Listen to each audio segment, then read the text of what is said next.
Good afternoon, baseball fans. We are broadcasting live from Fox Field in Lynchburg. It's the University of Lynchburg Hornets set to host the Pfeiffer University Falcons. Kyle Haney hanging out with my buddy Evan Gates. And Evan, we have got a fabulous day to play. It seems like every other game we've been together, it's been cold and windy and all of the above, but today it feels like the boys of summer again. Absolutely. You can't get much better than this. We see 80 and sun up in the sky. It's a Hornets team that's undefeated still at Fox Field. Very solid throughout the season, building some consistency. We've seen these last few matchups. Doubleheader against Ferrum. Saw the win yesterday at Virginia Wesleyan, just continuing to find their rhythm. It ends up being 3 in a row right now for Lynchburg. They've won 10 out of their last 11. And as Evan hit on, and we'll be talking about all day, undefeated at Fox Field, 14-0. So every time you tee it up at home, you got to put that undefeated record on the line. And I'm sure the Pfeiffer Falcons are aware of that record, and they would love to be the first team to beat Lynchburg at Fox this season. Well, it's going to really come down to extra base hits, too, because obviously you have to get runners on base, but you have to be able to get them in scoring position and be able to come around the plate. And we know that this Lynchburg team, this pitching staff, very apt at keeping runners out there, leaving them on base. So what can the Falcons do today is the question. Lynchburg pitching staff has been outstanding all season long. We'll get to see somewhat of the wild card, Josh Jorman, take the mound today, but you hit on something, the extra base hits, and that was a thought Coach Lucas Jones was giving for his team yesterday. Hey, it was a good win against Virginia Wesleyan, 10-1 the victory, but they only had one extra base hit. Jackson Harding had a double, and that was it. I think he'd like to see his ball club mess with that fence a little bit more, hit some more doubles in the gap, triples, and then obviously home runs are always nice as well. We've mentioned it on other broadcasts too. It seems for this Hornets squad, no two games have really been the same in how they've got their runs. And so you come out here, midweek game, obviously you want to see the bats going off, but you also want to stay true to the fundamentals, get some walks, be able to get runners on base. But like we said, no matter how you do it, you have to get runs across the plate. We'll see how it unfolds today. We'll pause for the national anthem and the first pitch coming up next on the Lynchburg Hornets Sports Network.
We hope you're having a great Wednesday afternoon so far. Baseball fans, we're glad you're joining us on the Lynchburg Hornets Sports Network. We'll welcome in any of the Pfeiffer Falcon fans that are watching today. Glad to have you along for the ride.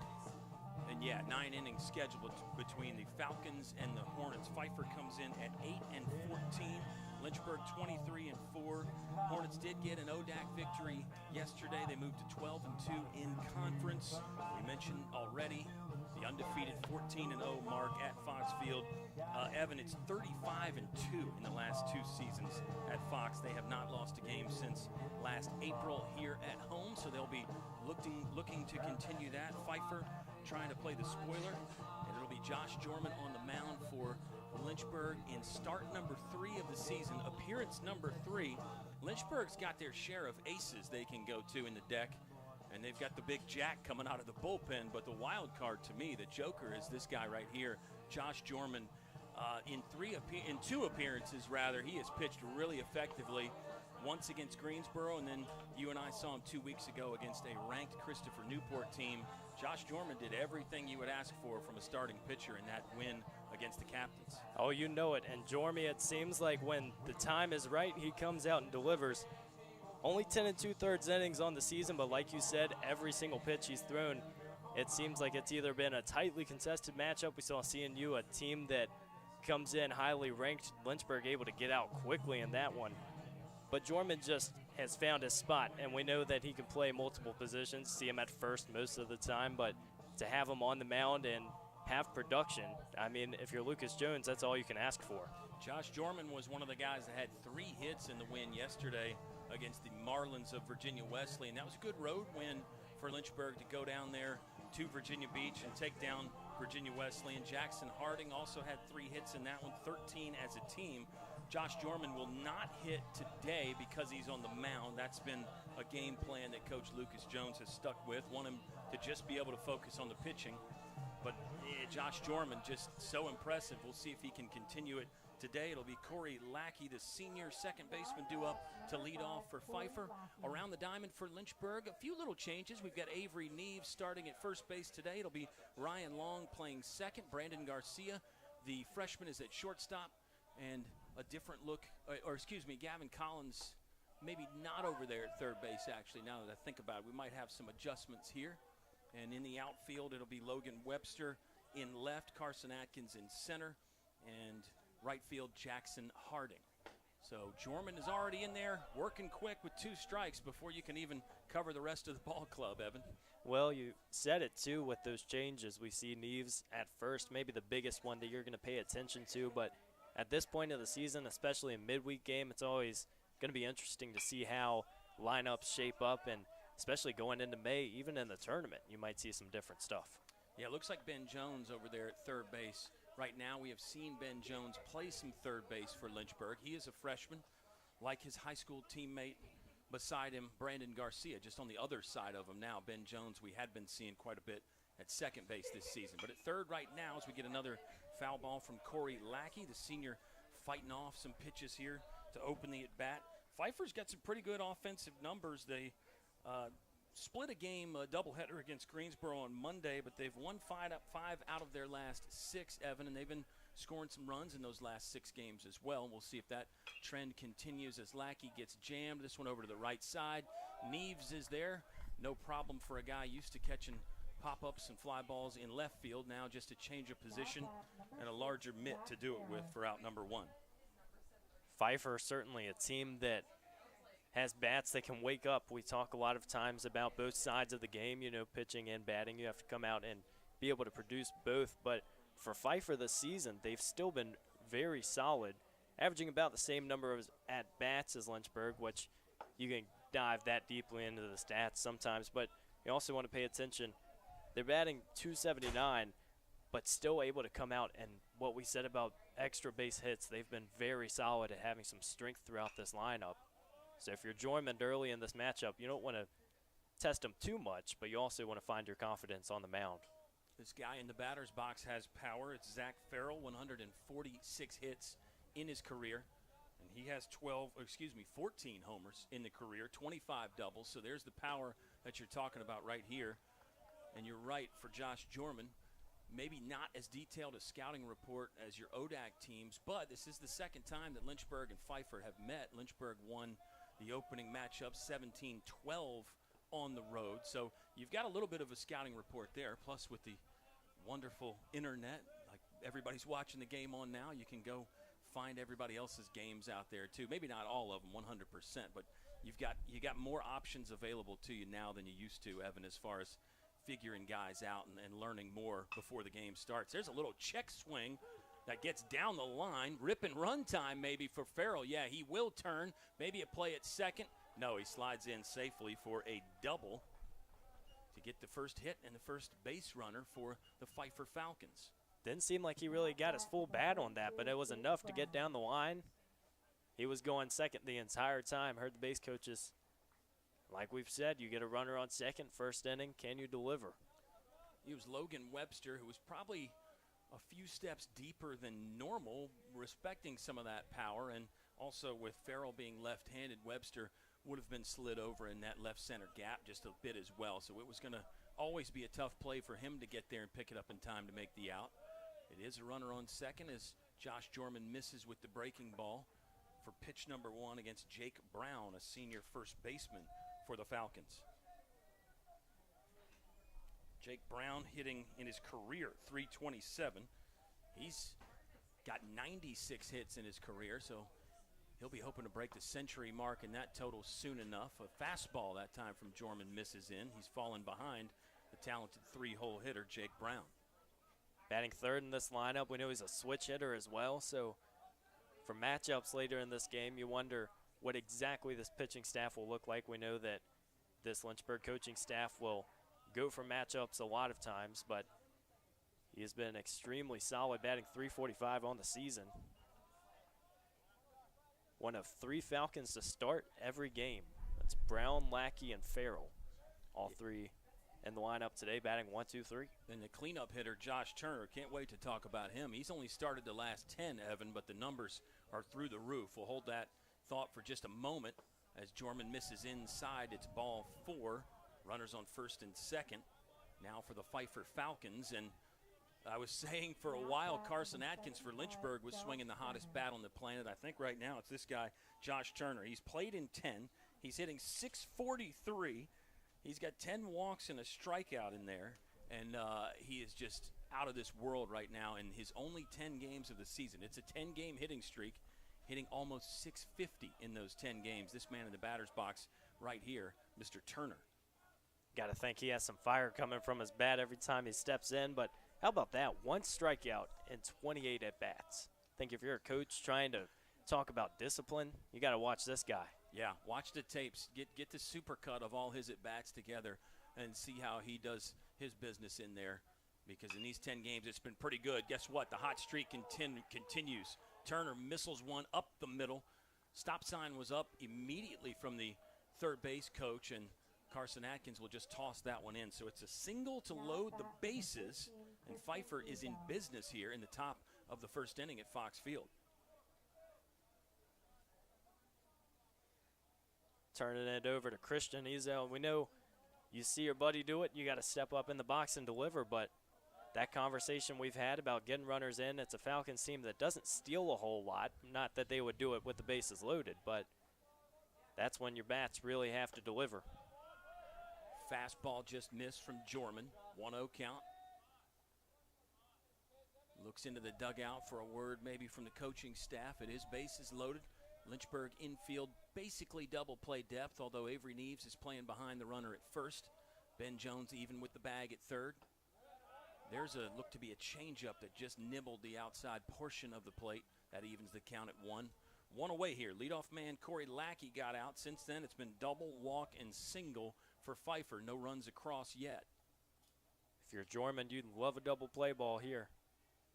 Hornets have been pretty proficient at turning those double plays. Here's a ball in the air that might stay in the yard. Neves and Jorman get over there. Jorman went over the railing in front of the Pfeiffer dugout and kind of dislodged the padding at the top of the dugout, but everything's okay. Jorman's fine. The ball did skip out of play, so it's just strike 2. Great hustle there, though. You got to love that. You expect that from Josh Jorman. That's how he plays the game. He's not going to change that just because he's pitching. He got over to that railing in a hurry. Absolutely. He's not scared of catching any of them out there. 1-2 the count on Christian Ezel, the freshman designated hitter. Away target for Sean Pokerock, and there's a ball poked into right field. Jackson Harding, good arm out there for Lynchburg. Going to get a chance to throw. Comes in, Neves with the cut. He'll try to relay it, but it's not in time, and the first run is across. Sacrifice fly for Christian Ezel, and it's a 1-0 Pfeiffer advantage with 2 outs. Sometimes that's all you have to do, just get the ball into the outfield and send them. Falcons doing a good job early in this ball game. Lynchburg, a team, they're not going to feel nervous about trying to get that lead back. It's a long game, but we know the Hornets early in ball games, a lot of times their runs are coming more in those middle innings, so we'll have to see what the Hornets can do on their side of the inning. Sweeper breaking ball comes across for a strike for Jorman.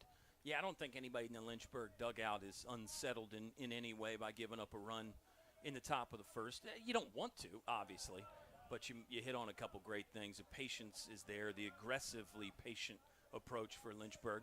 No, Josh Jorman probably is the one that maybe is as upset as anybody about giving up that run. He's got the high standard for sure. He's got an 0-2 count on C.J. Acosta. Another target in the other batter's box. Jorman hit the spot. I think it was right where he wanted it. Acosta did not fish for it, and now it's a 1-2 count with 2 away. Throwing some of those pitches outside there, a sweep. Got to trust your battery mate. Infield shaded Acosta to pull. Outfield's pretty much straight up, but the second baseman for Lynchburg, Ryan Long, deep in that hole towards the right field line, and Avery Neves is deep with his heels almost on the outfield grass there. 2-2 count with 2 away in the top of the first. Pfeiffer has scored first. They're looking for more. Breaking ball that Acosta will fight off and send over the Lynchburg dugout. We'll try it again here with the deuces wild. Acosta, 14 RBIs on the season, 358 OBP, so you know he's ready for the moment. Hitting behind some good hitters, that helps. Make that pitcher work from the stretch. There's a swing and a miss, and Jorman will get a strikeout to end inning number 1. But the Falcons are on the board early, 1-0 as we head to the bottom half here at Fox Field on the campus of the University of Lynchburg.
The visiting Falcons get 1 run on 2 hits. They do leave 2 stranded.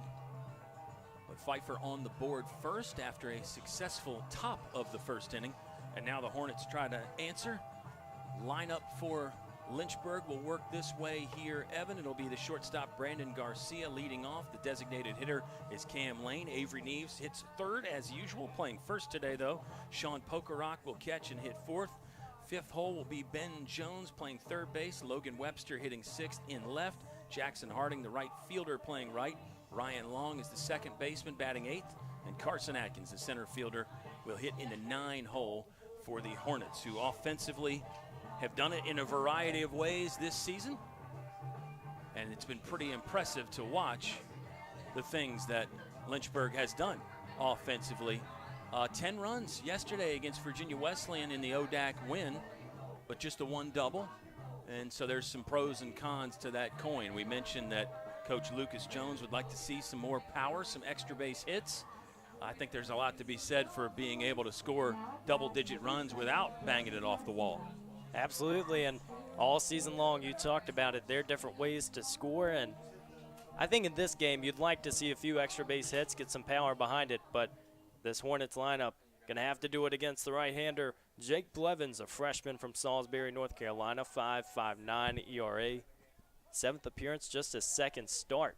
So excited to see what the freshman has for us today.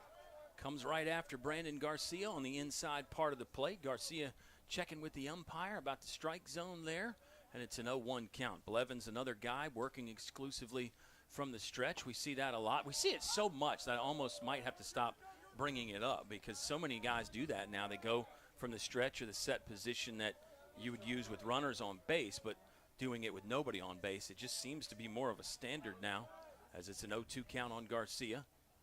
He'll swing and miss, and that's an early strikeout. So Blevins, indications are that he is going to come right after the Lynchburg hitters. He's got 1 K in the books. And bringing up Cam Lane, another lefty for Lynchburg.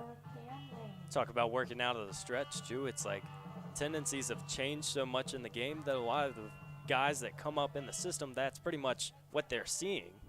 And as you're growing up and learning what your tendencies are, you're really just going to copy what everybody else is doing a lot of times.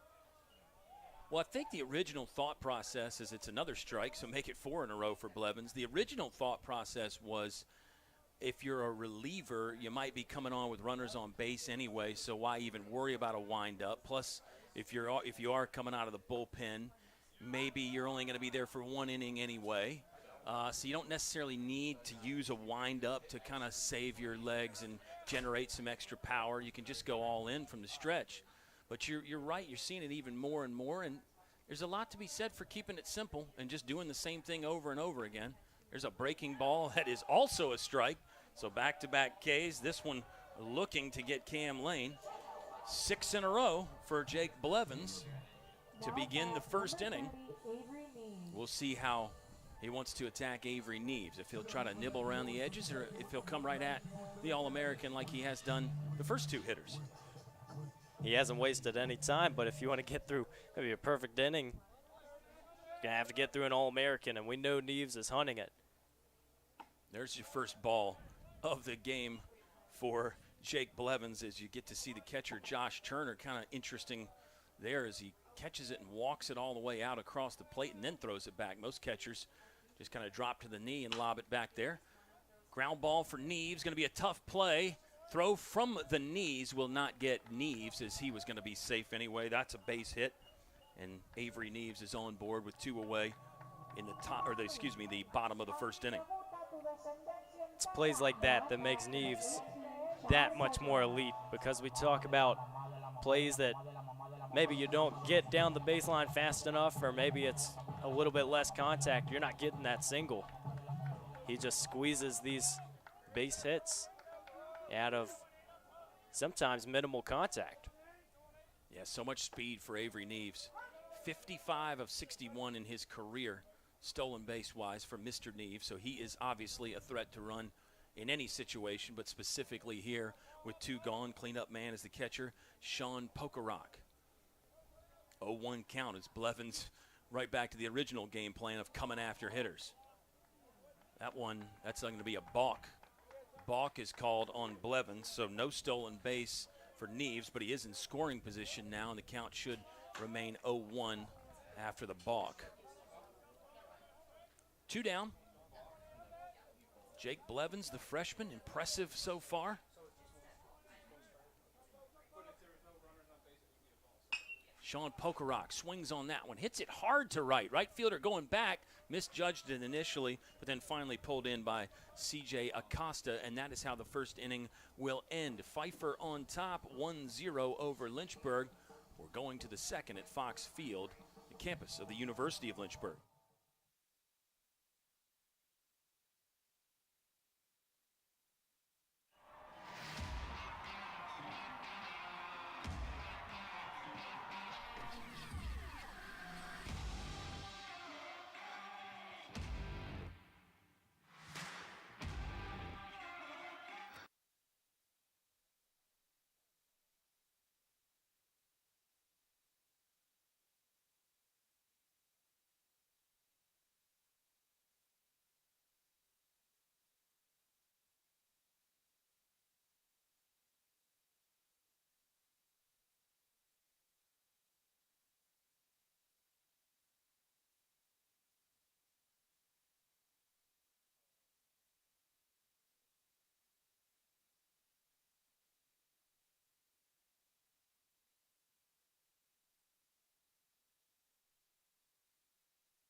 One hit for the Lynchburg Hornets in their half of the first, but they leave Avery Neves stranded in scoring position.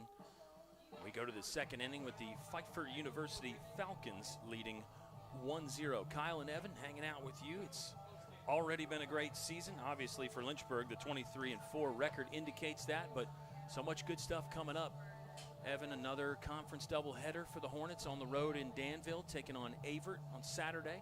Avert, the newest team in the ODAC, so that was always a non-conference kind of a rivalry game between Avert and Lynchburg because of that proximity there. Pretty close drive, hour and 15, hour and 20 minutes. But now it's a conference game. And then next week you get Randolph-Macon coming into town. Lynchburg will head to Shenandoah a week from Saturday. It really is, it's getting down to that crunch time that you think about as far as winning an ODAC championship or maybe setting yourself up for an NCAA at-large bid if you don't win the tournament. But I'm just loving baseball season in April. It's finally warmed up, too. I love that fact. Oh, you know it. And we've talked all season about how there really aren't any gimmies in ODAC play, but you see Randolph-Macon and Shenandoah next week, and those are two teams not only ranked, but just they've been solid all season long. And so you have to be ready now. You got to have your pitchers up and go into that game with confidence. Pitchers being ready is so interesting. Lynchburg used 4 yesterday. Logan Tapman gets the win yesterday. Brandon Pond started it and went 4 effective innings. But really, you're thinking about that bullpen a lot as this ball is belted by Alec Bell. Actually, he didn't get all of it as Avery Neves, Logan Webster in left today will come on and make that grab behind the shortstop. It had a good sound to it. I thought it was ripped for some reason, Evan. Those ones are the ones you never know, judging off the bat. But, yeah, no, that ball was not really belted, but it is an out. And one away here as the leadoff man has been retired both times for Pfeiffer. We'll see if Jorman has a bit more luck getting the second out quicker. But just back to that pitching staff, for Lynchburg, you want to have those bullpen guys that are reliable. You want to get them some work. You also don't want to cost yourself games just because, hey, we want to give this guy a chance or that guy a chance. So it's an interesting balancing act for the coaching staff. Who do we go to? When do we go to them? And then for how long? Obviously, the effectiveness matters. I think that we're going to see more than just Josh Jorman today. I mean, don't quote me on that. If he could go the complete game, that would obviously be fun to watch. But I have a feeling that Lynchburg has some guys in mind to get out of that bullpen for an inning or so of work in this one here on a Wednesday, setting up both Avert this weekend and then, as we talked about, the big games next week. Lynchburg's actually got a non-conference game on the schedule next week at home, too, against William Peace. So it's a busy slate here coming up for the Hornets. See those matchups sprinkled in sometimes mid to late April. But, yeah, with pitchers, and especially in this one, with Jorman starting, you really want to be able to get the bullpen out, get a few innings in game experience, because we know you can throw bullpens, but to be able to get out and face that competition now as opposed to maybe having games closer to the ODAC tournament as Yoon strikes out. Swing and miss. It'll be K number 2 for Jorman and out number 2 of the inning. Here's the 9-hole hitter, freshman Austin Wood, playing shortstop for Pfeiffer. The Falcons will be at home Saturday against William Peace, the same team that Lynchburg is going to take on next week in a non-conference matchup. Ball in the dirt from Josh Jorman. Yeah, the bullpens, you got to throw your bullpens and get your work in that way, but the live action, there really is no substitute for that. You can even do your inter-squad games in practice, and I know the Lynchburg Hornets do that from time to time where they'll play it straight up just like a game. And you get some really solid work that way too, but there's just no substitute for game action, especially for that pitcher, I think. Swing and miss there for this pitcher, Josh Jorman, 1-2 count with 2 away. We'll see what Jorman dials up here. Another outside target from Poker Rock, missed low and in there. And it'll make it a 2-2 count to number 22 with 2 outs in the second inning. How about that? That really is the deuces wild. That's about all you can get unless Pfeiffer had 2 runs and 2 hits team-wise. They do have 2, but it's a lot of 2s on that scoreboard. We'll add a 3 because Jorman missed again. Ball 3. Now it's a full count. We had to work for that one. Isn't it fun when that happens? You get all those 2s up there. It's a long game. We find our quirks. You have to. Swung on and belted from number 22, Austin Wood, and that one really was belted. Driven into left field. Solid single, hit number 3 of the ball game for Pfeiffer. We knew they were capable of putting together a bunch of base hits. It's a Pfeiffer team that lost to Lynchburg earlier this year, but lost 17-12.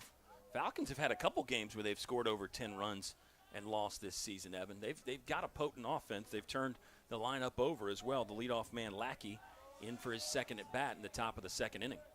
If you're Coach Craig Bolton and the dugout, you're seeing your team have double figures as runner gets back to first. I mean, that's something, obviously, you want your pitchers to be able to be efficient on the mound, but also having the bats behind it. I mean, when tournament time comes around, if you can get that on the scoreboard, that is going to win a lot of ball games. I think Pfeiffer feels pretty good about their tournament chances as the year goes on. They've got a mix of young and old like Lynchburg does. We've talked about some seniors like this guy, Corey Lackey, the man at first base. Austin Wood is a freshman. So they got some balance there. Just going back to that game, March 14th, these two teams met, Evan. Lynchburg wins at 17-12. Pfeiffer had 15 hits, but they struck out 15 times. That's kind of a weird juxtaposition, I guess might be the word there. They banged out a lot of hits, but they struck out a lot as well. And I don't know that you can – it's a small sample size only looking at one game, but it's definitely an interesting, noteworthy kind of a stat. Well, it proves that they're not afraid to swing the bat, and I think what they've been able to do even early in this one, being able to come out as runner's going to easily get to second. I mean, that's something that you can't really coach. I mean, you can go and say swing at pitches that are close, but being able to have contact and get runs on the board, that's just something that comes throughout the season, and I think the Falcons like where they're at. Wood is now in scoring position after the ball got away from Sean Pokerock. Looked like another off-speed pitch in the dirt. Pokerock got down to block. Pretty good textbook blocking position, but the ball hit and kind of hit him up high on the throwing arm shoulder, it looked like, and kicked away. 1-2 count. Jammed there. Lackey just got enough to stay alive. Good location from Jorman. Got it in on the hands. Lackey forced to pull the trigger, and now you can pitch off of that. Can maybe go back in the same spot or try your change up outside, breaking ball down in the dirt again possibly. See which route Lynchburg elects to go. Got him. Swing and a miss. Think it might have been the change up, and it is out number 3 of the inning. Strikeout number 3 of the game for Josh Jorman. Lynchburg trailing by 1 after 1.5 from Fox Field.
Bottom of the second, about to get going here with number 21, Ben Jones, leading it off for the Lynchburg Hornets. They trail by 1. Pfeiffer scored in the top of the first, got a runner in scoring position in the second, but left on thanks to some great pitching from Josh Jorman. He has struck out 3, and the pitcher right now for Pfeiffer, Jake Blevins, has struck out 2.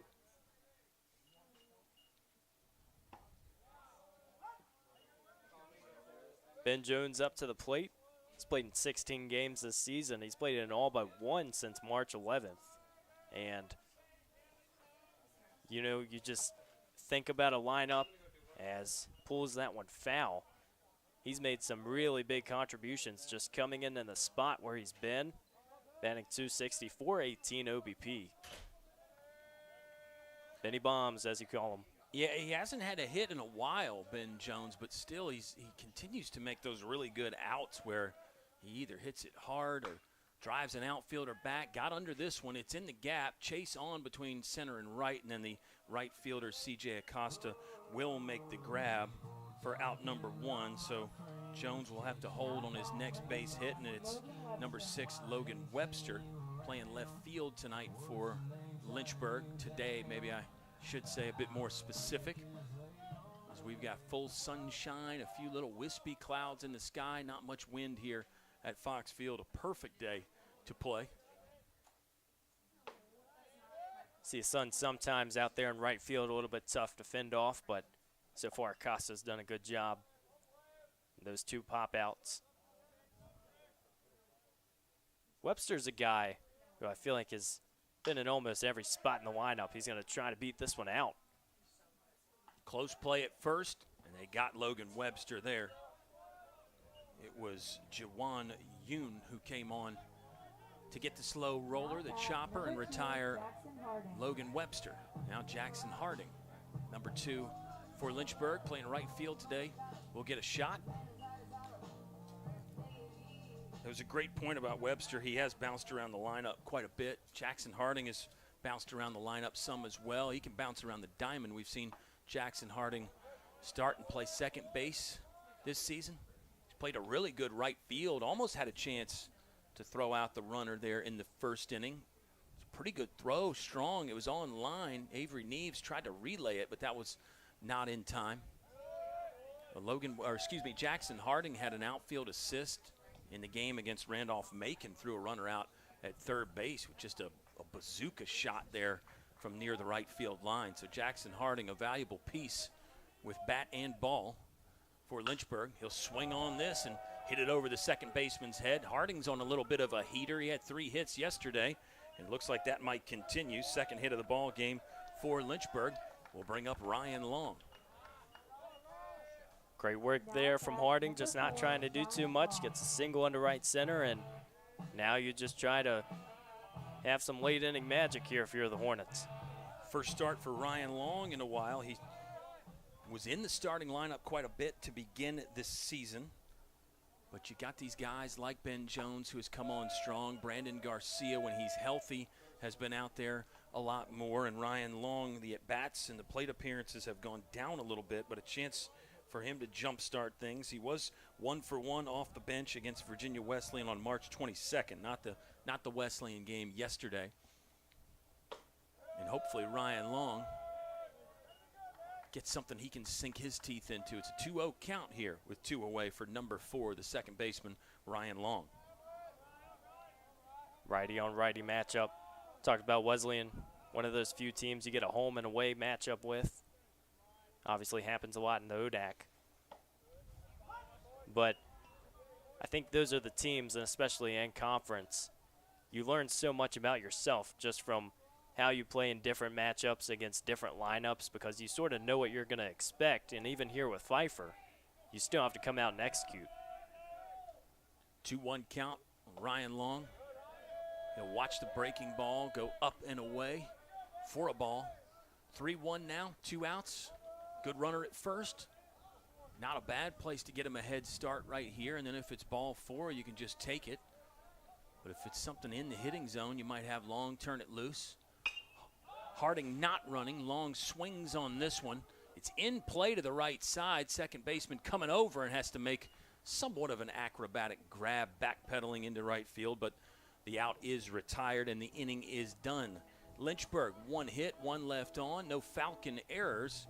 And Pfeiffer still leading 1-0 after 2 complete at the University of Lynchburg. When creating a sustainable future, your choices matter, even your choice of a college. The University of Lynchburg is the first college in Virginia to go carbon neutral. Our dining hall is Green Restaurant certified. We compost all of our food waste and purchase our electricity from landfill gas. Now we're turning a hazardous lake into a thriving urban wetland. When you choose Lynchburg, you leave a smaller footprint while building a better tomorrow.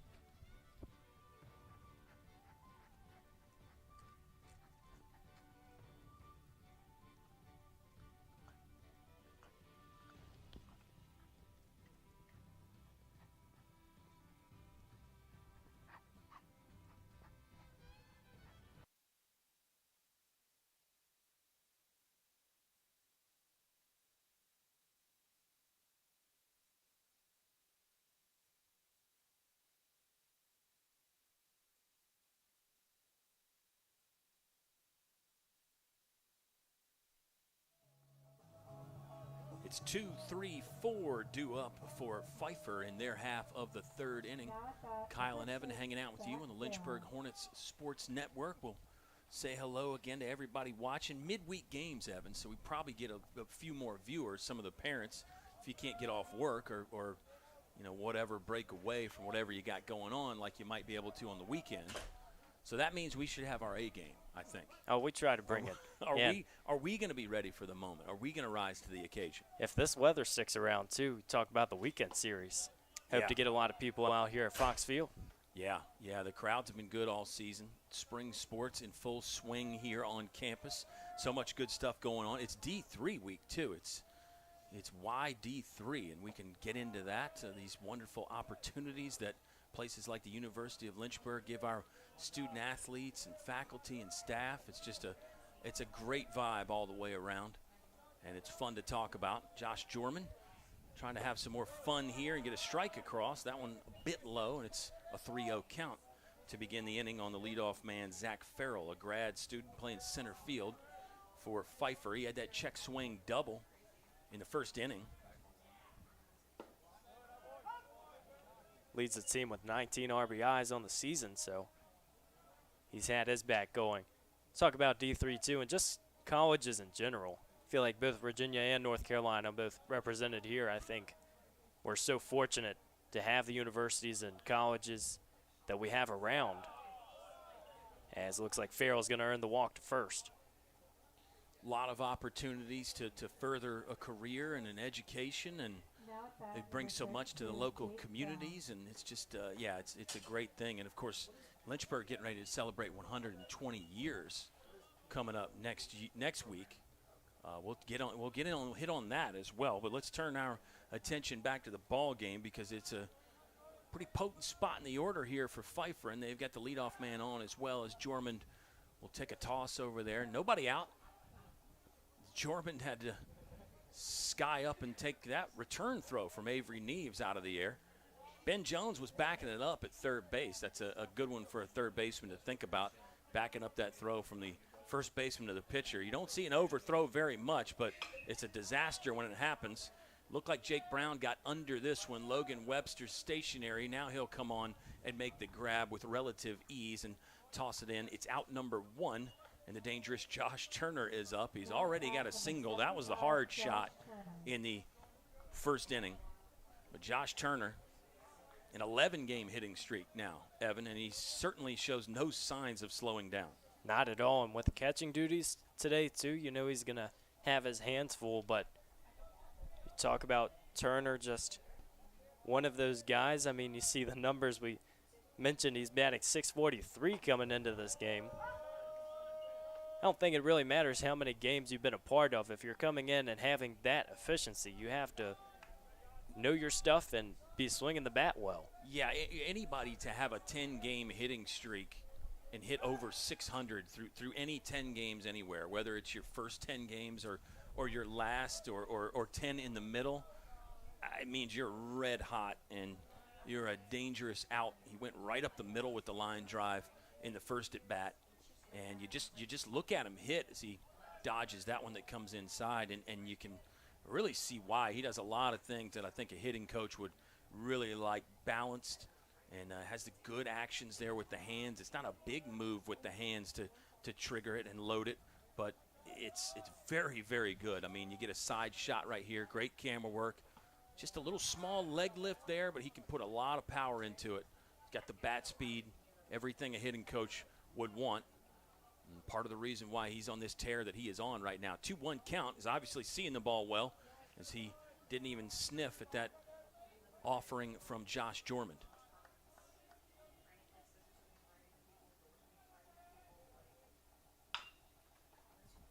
Out in front of that, rolls it down the third baseline, foul. Ben Jones was on the move. Would have mattered if he got to it anyway. Now it's 2-2, the count. That pitch recognition, that plate discipline, so important. We talk about that from a Lynchburg offensive standpoint quite a bit, but it's clear that number 75, Josh Turner, has that as well. You can just see it when he takes these pitches and when he does decide to swing. Full understanding of the strike zone. I think he's really seen it well out of the pitcher's hand as well. Bouncing ball to the right side. Ryan Long moves over. No chance for the double play, but they will retire the hot hand, Josh Turner, at first base for out number 2. Good decision there from Long just to get one a lot of times. And maybe that went a bit too late, but you see that second baseman trying to force a throw, and then you got 2 on with 1 out. Those are the kind of plays that if you're Lucas Jones and this coaching staff, I think moving later in the season, they have to be perfect if you want to have success in the Zodak tournament. Yeah, really solid decision-making there from Ryan Long. It's great to be aggressive as an infielder as you get a big swing and miss. Nice pitch from Josh Jormund. Great to be aggressive as an infielder, but you nailed it. There's no chance to turn 2 there. So just take the out at first, take the easy one. It's a runner in scoring position. You don't get the lead runner, but it's the right decision for Ryan Long. 0-1 the count. Another breaking ball from Jormund. That's a pretty good stop from Pokerock as that ball hit well in front of the plate. Those are really tough for a catcher. The one that the short hops that just lands at the back point of the home plate, that's pretty easy. You can just smother that.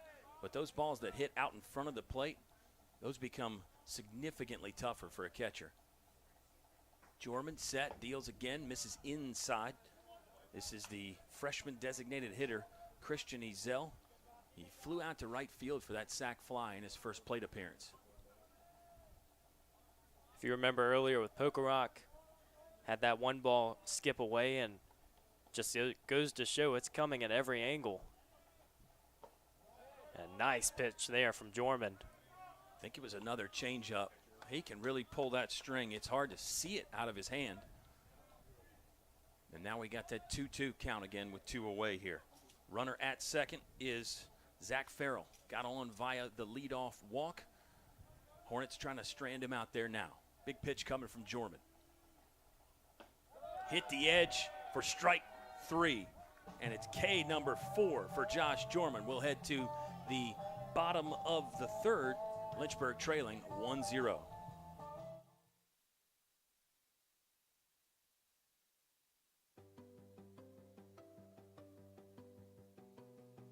Lynchburg is all about you, your ideas, and your goals. We've got one professor for every 10 students, so you can get all the support you need. In the classroom, in the lab, or in nature. You'll learn by putting yourself out there, and we're right there with you.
The center fielder, Carson Atkins, stepping to the plate. This will be his first at bat of the afternoon. Lynchburg trailing 1-0 against Pfeiffer. It's the freshman Jake Blevins, who's been impressive so far in 2 innings of work. Start number 2 on the season for Blevins.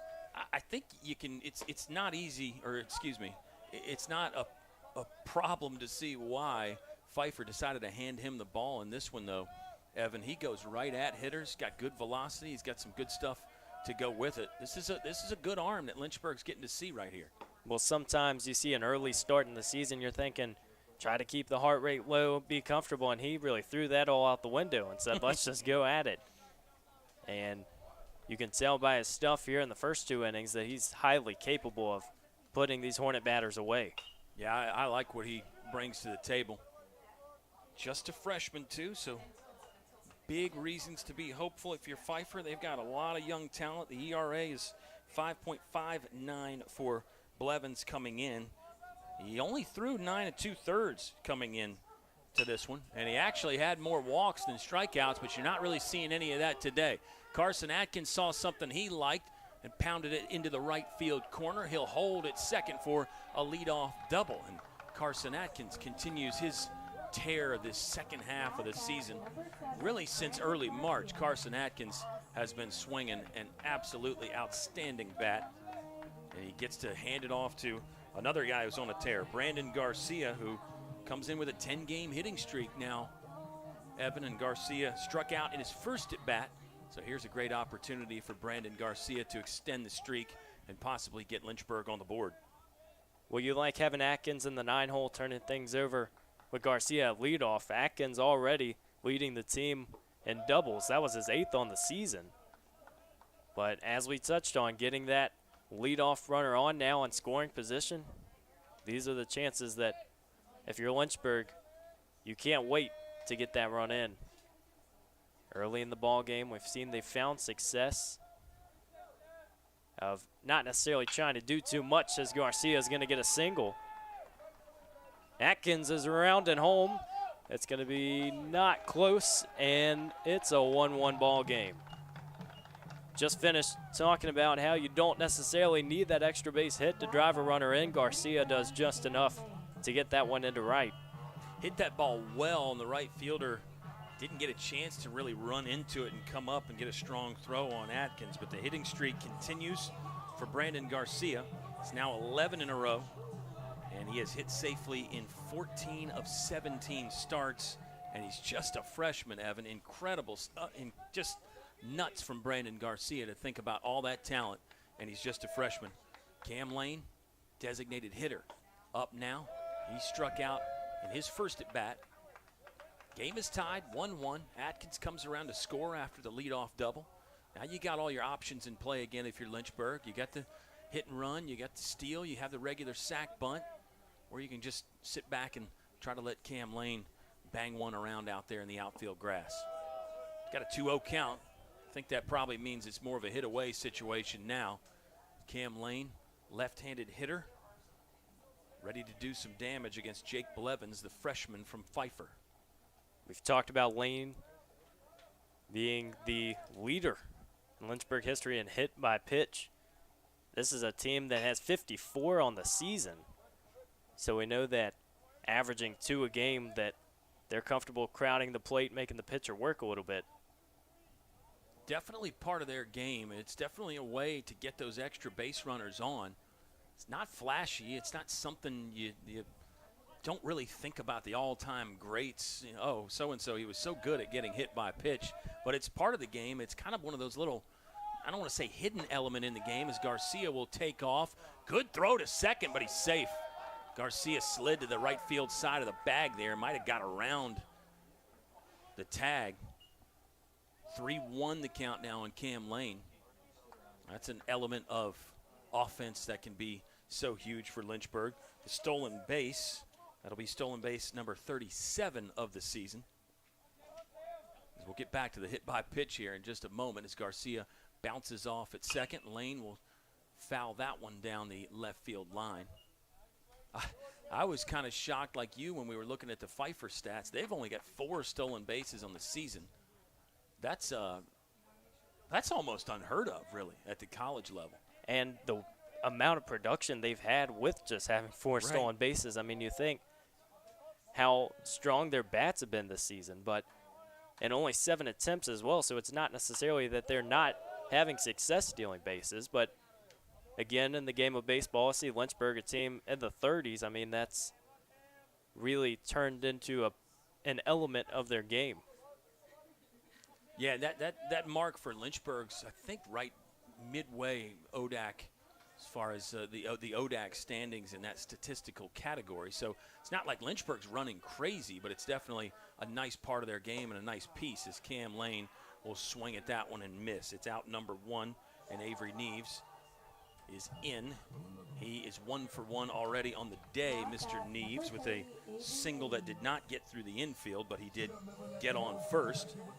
Avery Neves with his 172nd hit in his career. And I actually misspoke a little bit last game. I thought he did play some of the COVID season, but Avery Neves did not. It's just basically 2.5 years of work for Avery Neves here at the University of Lynchburg. He did play a little bit in the COVID season, but for a different team, not here at the University of Lynchburg. So it's 172 career hits as a Hornet. And still climbing, still looking for more. He's got a 1-0 count to maybe do it here. Fastball out of the zone. And it makes it 2-0. We've touched on how complete his game is, and in the Ferrum game, that doubleheader last weekend, he now leads the ODAC in career walks. You mentioned it. He didn't really waste a whole lot of time doing that as well. Yeah, 2.5 seasons to break that record. Breaking ball in for a strike. Looked like it kind of fooled Neves a little bit. That front shoulder came out. But now he'll be more prepared, ready to see it. 2-1 count, 1 away. Yeah, it's just nuts to think about all these records that he has. And he's just does it in so many different ways. As Brandon Garcia bounces off, it was breaking ball again for Neves. Swung on it, hit it high and hard, but not deep enough to get out of the yard. Garcia will tag and advance successfully to third. So Neves is out for the second out of the inning, rather. It is a tie ball game here in the bottom of the third. And Sean Pokerock, the catcher, who flew out to right, will try to drive in one more for Lynchburg. We know how difficult it is for the ball to leave the yard here at Fox Field, but for a second it looked like Neves got that on maybe the inner half of the plate. You get a chance to pull one, but goes straight out to center. This part of the lineup, Neves, Pokerock, Jones, just the power is certainly going to be there at 3-4-5. There's that breaking ball again from Blevins. So it was a heavy dose of fastball in that first inning, and now Blevins is going to the breaking ball a little bit more. Yeah, got Pokerock way out front on that twister, and now it's an 0-2 count. How about Jake Blevins? He's throwing the fastball hard, and now he seems to be commanding the breaking ball a little bit more as well. Wonder if he's going back to it here. 0-2 count, 2 down. It was 3 straight. This one will strike out Sean Pokerock. So Lynchburg ties the game 1-1. They leave 1 in scoring position after 3 complete here at Fox Field. It's Pfeiffer and Lynchburg on the Lynchburg Hornets Sports Network. Look what you're missing.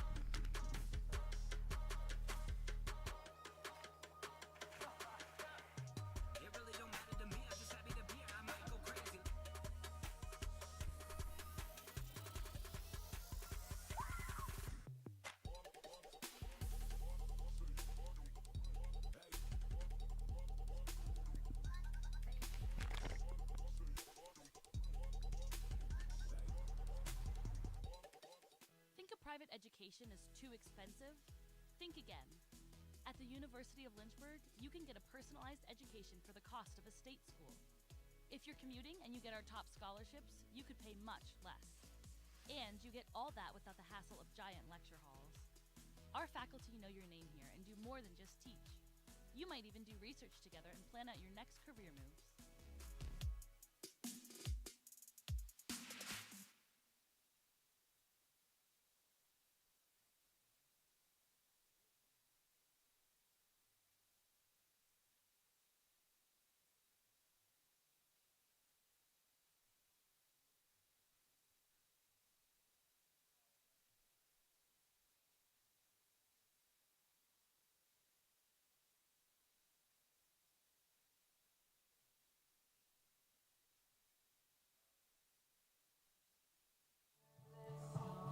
Josh Jorman back out for the University of Lynchburg. Been pretty good so far. He's given up a couple base hits, 3 base hits. He's walked a few, but only 1 run on the board right now for Pfeiffer.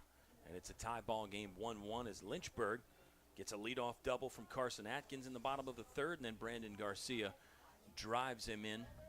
Garcia ends up getting stranded at 3rd base, but a nice response there from Lynchburg. Evan, I think you'd obviously love to see an offensive explosion at some point from the Hornets, and that may be coming, but still some value in being able to scratch out a run here or there and keep a game close, give Josh Jorman a bit more confidence. I don't think he's lacking in any out there anyway. I think Jorman's one of those guys that's going to play the same way regardless of score. Looks like he's going to give up hit number 4 of the game as C.J. Acosta loops one in front of the right fielder, and he is on with nobody away. You're talking about that Lynchburg bottom of the 3rd. I think what's impressive is they really did it with 2 batters. That's all they needed to drive in Atkins, but we know the Falcons aren't going to go away, and Jorman, in his 2 starts previously with runners in scoring position, he really hasn't struggled or even having runners on the base pads. We know that that first inning is almost reminiscent of that CNU first inning. He got a double play to get out of that one, but he's certainly been in pressure situations, so you have to think he's not too worried. Yeah, I think he's completely unbothered as he'll get a swing and miss there from Alec Bell. But you saw the value of the extra base hit in the last inning for Lynchburg as well. You only need 2 to score them when one of those hits is the extra base hit. So you get the double, and then the single drives Atkins in.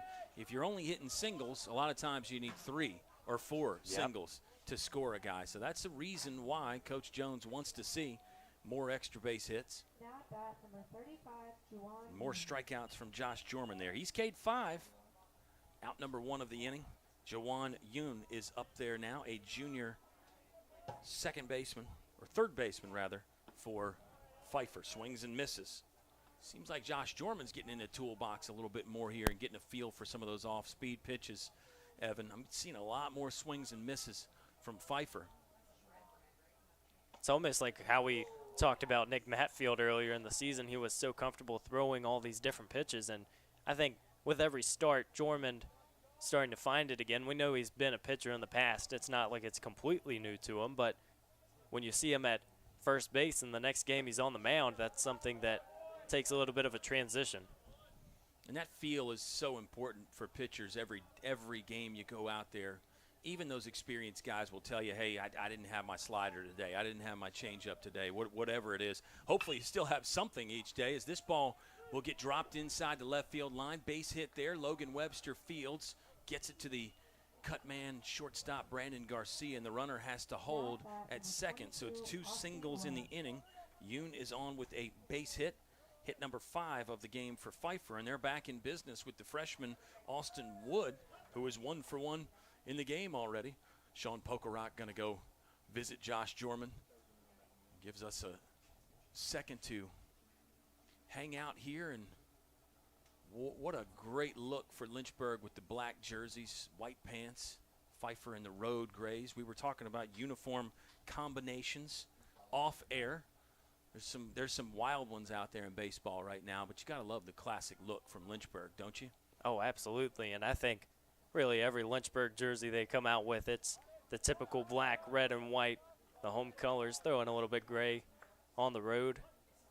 How about those City Connect jerseys, though? We mentioned about the MLB, it's one of those things you either hate it or you love it. Well, yeah, and I think each individual team's City Connect jersey, it's a love-hate with me either, because some are pretty cool, I think, and the others, it just kind of, you scratch your head and wonder what was the designer thinking on this one here. I'm not going to name specific teams that I like or dislike, but it's a mixed bag. It's about 50-50 for me.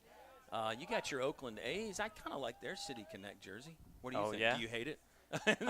It's one of those things you never know. Every team's going to have a different story, but also having teams like that, the A's, the classic green and gold. We know the Dodgers have a very classic look, and it's one of those questions. If you have uniforms you've been wearing for 50, 60, a century, whatever you call it, do you erase that look is the question. Yeah, hopefully you don't ever completely go away from the tradition. 1-2 count for Josh Jorman. He'll step off while we talk about jerseys. I mean, you talk about the Oakland A's in the 70s. They were the trendsetters with the different uniform combinations that they could go with like, 5 or 6 different tops and 5 or 6 different sets of pants. Line drive there, hit Ryan Long's glove, but he couldn't pull it in. Harding fields, he'll throw it to the cut man Neves at first, and runners have to hold. So it's 3 singles so far in the inning. That one the sharpest of the bunch, but Ryan Long actually got the glove on it, just could not quite climb the ladder and pulled that one out. We talked about it to start the inning, how getting that extra base hit's always going to be important early on, and now if you're the Hornets, obviously the bases are loaded. You're not out of trouble yet, but you're a double play away from being able to escape it, as looks like we're going to have a little mound meeting. Double barrel action in the Hornets bullpen. I don't know that means that Josh Jorman's afternoon is done just yet. Might be a conversation here from associate head coach Travis Beasley. And Coach Bees, I think, one of the all-time best. We probably don't talk about him enough on the broadcast, but the numbers from Lynchburg's pitching staff would tell you that right away. I mean, how about the K to walk number this season for Lynchburg, Evan? It's 234 strikeouts to only 85 walks for Lynchburg as a staff. And that's just incredible when you think about that. It's basically 1 walk every 11.9 plate appearances. So Lynchburg is only surrendering a walk basically every dozen at bats. Every 12 times you step to the plate, you're going to get walked once. And you're not giving away free passes. They don't hit a lot of batters. That's another one Lynchburg's pitchers are so good at. Control. They've got a lot to go with it, too, as far as the stuff and the velocity. So it was just a conversation there for Travis Beasley. Josh Jorman will pitch with the bases loaded. 1 out. Infield double play depth. Ben Jones is in front of the bag at third. Avery Neves is on the grass at first. Outfield regular depth. Carson Atkins shaded to the opposite field in right center. Swing and a miss on strike 1 for Corey Lackey.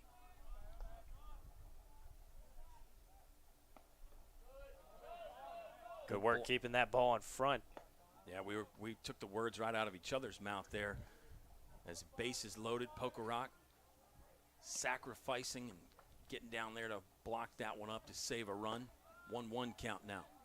As you said, Barnes and Cassidy in the bullpen, but I think if you're Jorman, you want to get out of this one yourself. Point of pride for Jorman, I'm sure. This one does get behind Poker and can't get to it in time to flip to Jorman, who is covering. Run comes across. Pfeiffer leads again. Second time they've led in the game. It's a 2-1 advantage. The threat not over yet with runners at second and third. 1 out, 2-1 count on the leadoff second baseman, Corey Lackey. Lackey is a senior. He's got 12 multi-hit games this season. Career .327 hitter. Big at bat here for Lynchburg and Josh Jorman. That one misses. Other batter's box. 3-1 now. Jones is backed up a bit at third. Neves is still in on the grass at first. Middle for Lynchburg is normal depth. Jorman looks in.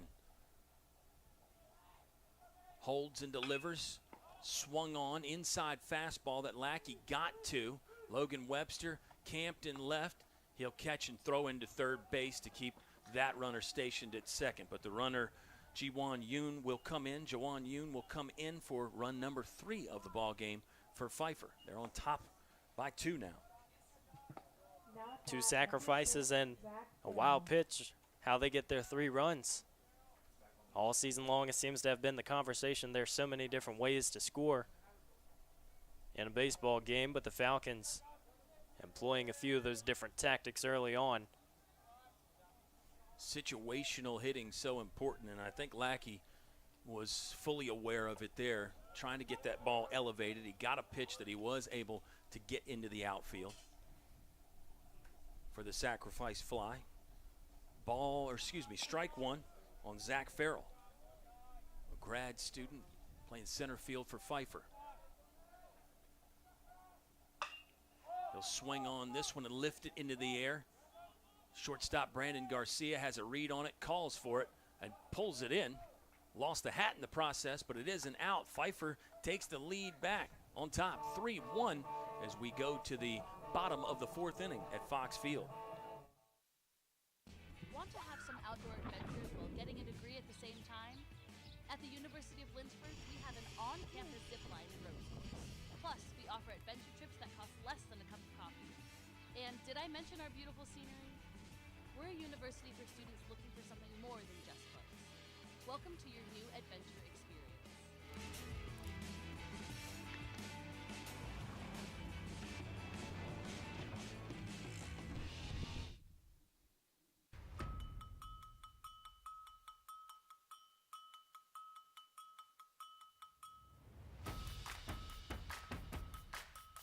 Living the dream. USA, Mexico. That was so exciting.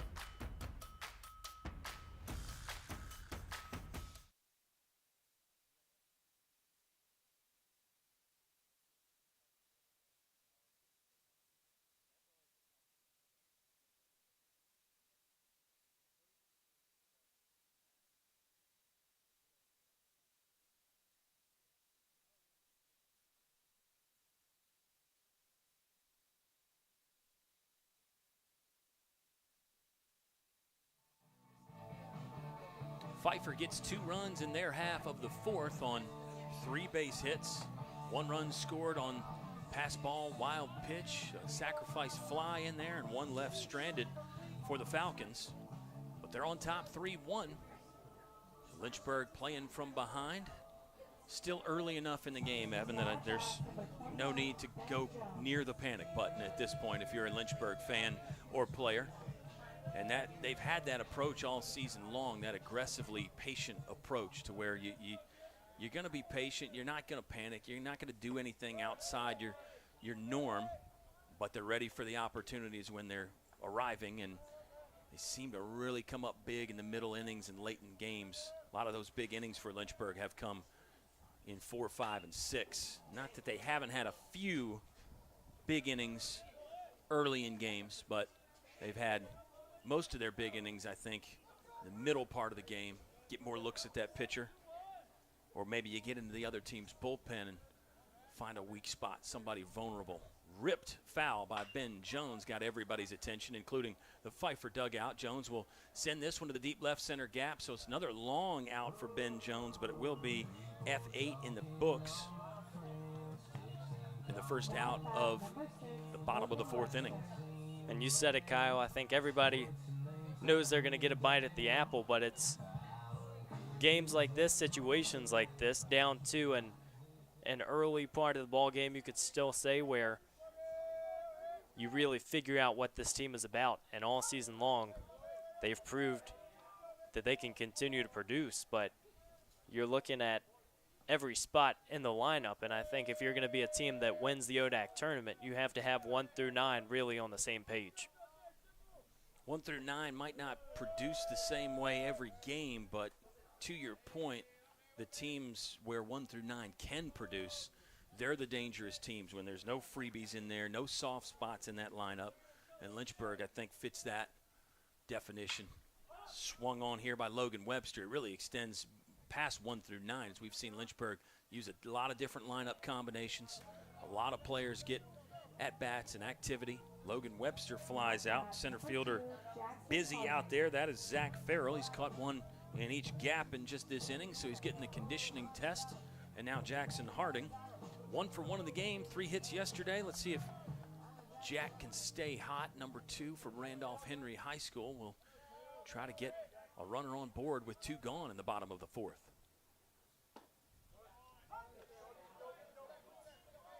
Jake Blevins, the freshman arm from Pfeiffer, continues to impress. Hits the outside corner for strike 1.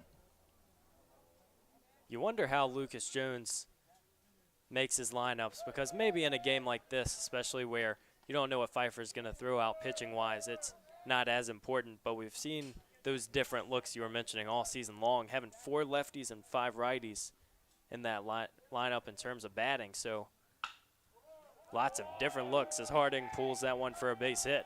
Hot streak continues for Jackson Harding, yanking that one in between second and first. Number 4, That is hit number 5 for Lynchburg today. Jackson Harding's got 2 of them. Ryan Long, second baseman, try to keep the inning going. Yeah, Coach Lucas Jones has shared with me a little bit about the lineup construction, Evan. There's some things in there that are traditional baseball that you would just assume. But then also he's got a few secrets and a few things up his sleeve that we'll keep to ourselves. But it's pretty interesting how Coach Jones thinks about that lineup and those different combinations. I think he places high value on getting a lot of guys chances throughout the season. And then when tournament time rolls around, then you can identify at that point, hey, who's swinging the best bat. But if you give a guy 10 at-bats in the beginning of the season, he doesn't do anything, it's hard to really call on him in May when he hasn't hit in 3 months. So he likes getting guys a steady diet of work. Now, again, you have to win the ball games. You can't just try different people just to try them. The idea is to win the game, of course. But I think it's a good happy medium and a good balance for Lynchburg. Plus, you don't want to wear guys out. It is a long season. If you get a guy break here or there, obviously there's a few exceptions as Ryan Long will hit this ball. Left fielder to the track, to the wall, and he will pull it in right there. That one had a chance, but snuffed out at the fence there. Good grab to end the inning. Ryan Long almost got one. Lynchburg still trails 3-1 after 4 complete at Fox Field.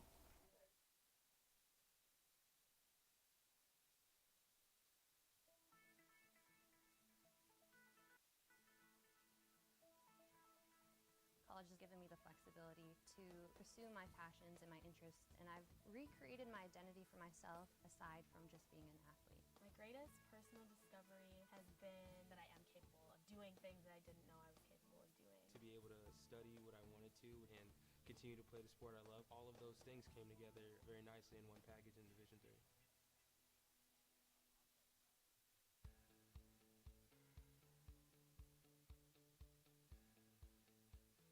Being a part of the different activities and organizations that I've been a part of, I'm actually able to see myself where I'm like, hey, I actually can make a change. I'm one person that can make a difference. Division III has helped me to develop teamwork skills, critical thinking skills, time management skills. It's not just about basketball, or it's not just about school. It's about developing yourself as a person altogether.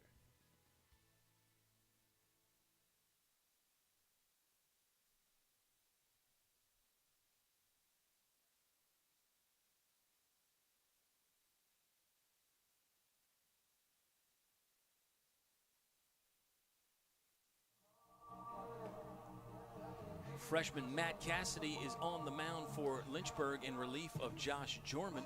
We're getting ready to start the 5th inning. Matt Cassidy, local guy, Heritage High School, and your buddy, Evan. You get so much of your insight and intel from Matt Cassidy. I love watching this guy pitch. He was outstanding in high school. Got to watch him a couple times. He was one of those pitcher-catcher combinations in high school, which is always fun when you got a close game and you see a coach in the 7th inning make a pitching change and the catcher starts taking off the gear and goes to the mound. It just gets my heart rate up. How about that? And it's one of those things, you understand the battery so much more just when you're seeing it from both sides.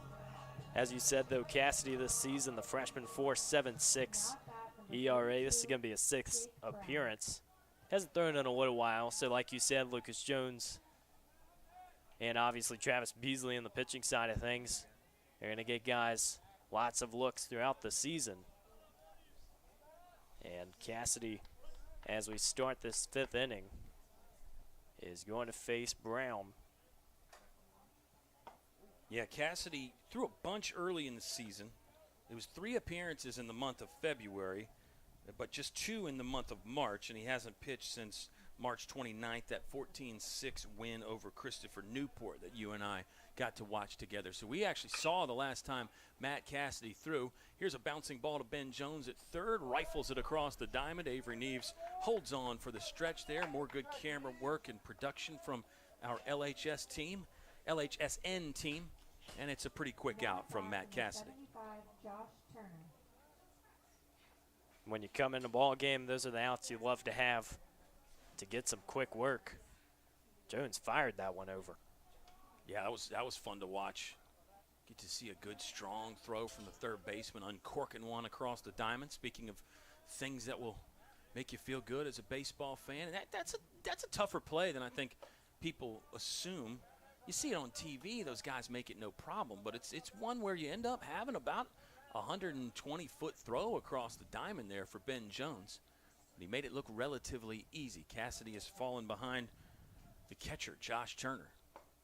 It's one of those things on the throw as well where it might be an error where you really realize how difficult the play is, because not only do you have to snag the ball, but you have to get it out of your glove and get it fired over to first and making that throw accurate. So that's why you see this game is not easy, but Ben Jones making it look easy on that play. Good action on the breaking ball from Cassidy. Got a check swing and hold there from Josh Turner, but it was a strike. 1-2 the count. Maybe going back to it right here. Off speed again. Yeah, similar pitch. Nasty. That time Turner able to lay off of it. Maybe because he just saw it. See if Lynchburg thinks about going back to it again, or maybe pitching off of that fastball in possibly. We'll see. 2-2 count, one gone. Yeah, went with the fastball. It ran in. I don't know if it was supposed to, but ends up being a ball. Full now for Matt Cassidy on Josh Turner, who is 1 for 2 and hitting over 600 on the season. Just 11 games, but an incredible stretch of baseball for Josh Turner. Strikeout there. Cassidy gets the danger man. It was that breaking ball again, Evan, so you saw a great pitching plan there. You throw it to him once, you get that check swing, and you realize, okay, maybe he's not seeing this pitch out of the hand. You go back to it, he doesn't swing. You go with a different velocity inside with the fastball, and even though it was a ball, that allows you to come back with the breaking ball again. You get the swing and miss for the strikeout. I love the thought process there from Lynchburg's coaching staff, and then got a guy like Cassidy that can execute it with good stuff. Well, it illustrates, too, the importance of getting out and getting ahead in the count early, because you got a guy like Turner who struck out one time this season. He is not an easy out. Yeah, great. You nailed it right there. When you fall behind 1-0, 2-0, you can't really work that pitching plan much. You just got to go after guys at that point. Not to say that you have to throw them a fastball. You can still throw your breaking ball, but it can't be maybe as nasty. You got to try to get it over for a strike. That ball ripped over Cassidy's hat. That's Christian Ezel. Freshman is on with a base hit, his first of the game. Should be hit number 7 for Pfeiffer as a team. We knew they could swing it. They're showing it. It's a bunch of singles, but it's pretty impressive lineup from the Falcons. Well, you see already, too, this lineup, 7 of 9 have been on base. I think it just shows that they're getting that production up and down. And now it's going to be C.J. Acosta. Touched on it earlier, 358 on base percentage, and situations like this with 2 outs where that becomes pretty crucial. That one skips into Pokerok's glove, and it is a 2-0 count. Cassidy has fallen behind C.J. Acosta. Cassidy's mainly been a 1-inning guy so far this season. Not that doesn't mean we might not see him come back out for another inning of work. But I think it's going to be somewhat of a revolving door between the bullpen and the mound from here on out, as Cassidy has now fallen behind 3-0. 2 outs. It's Christian Ezel that leads off at first base.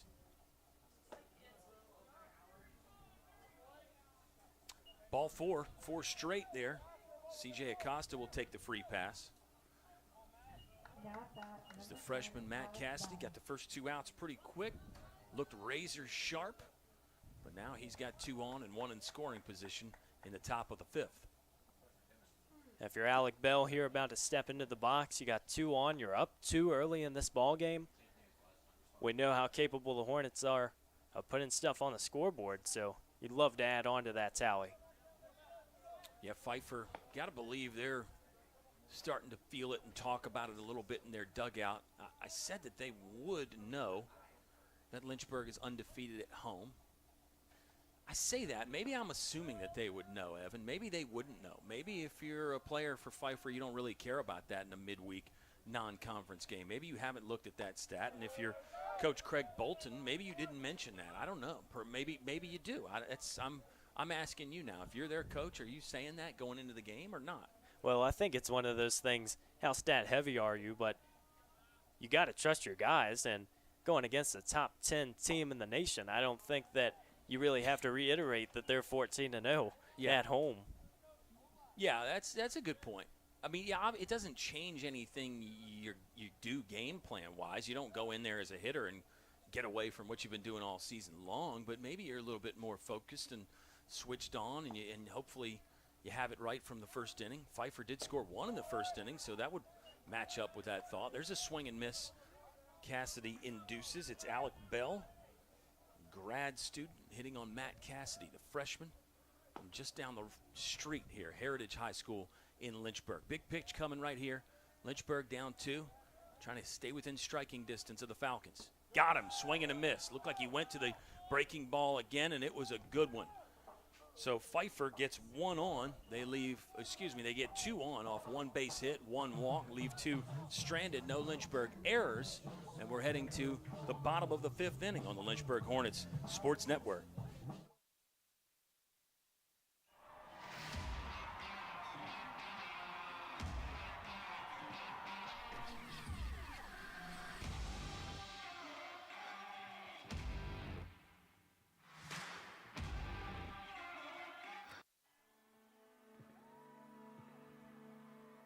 Great moments are born from great opportunity.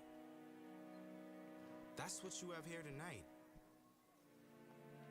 That's what you've earned here tonight. This is your time. Now go out there and take it.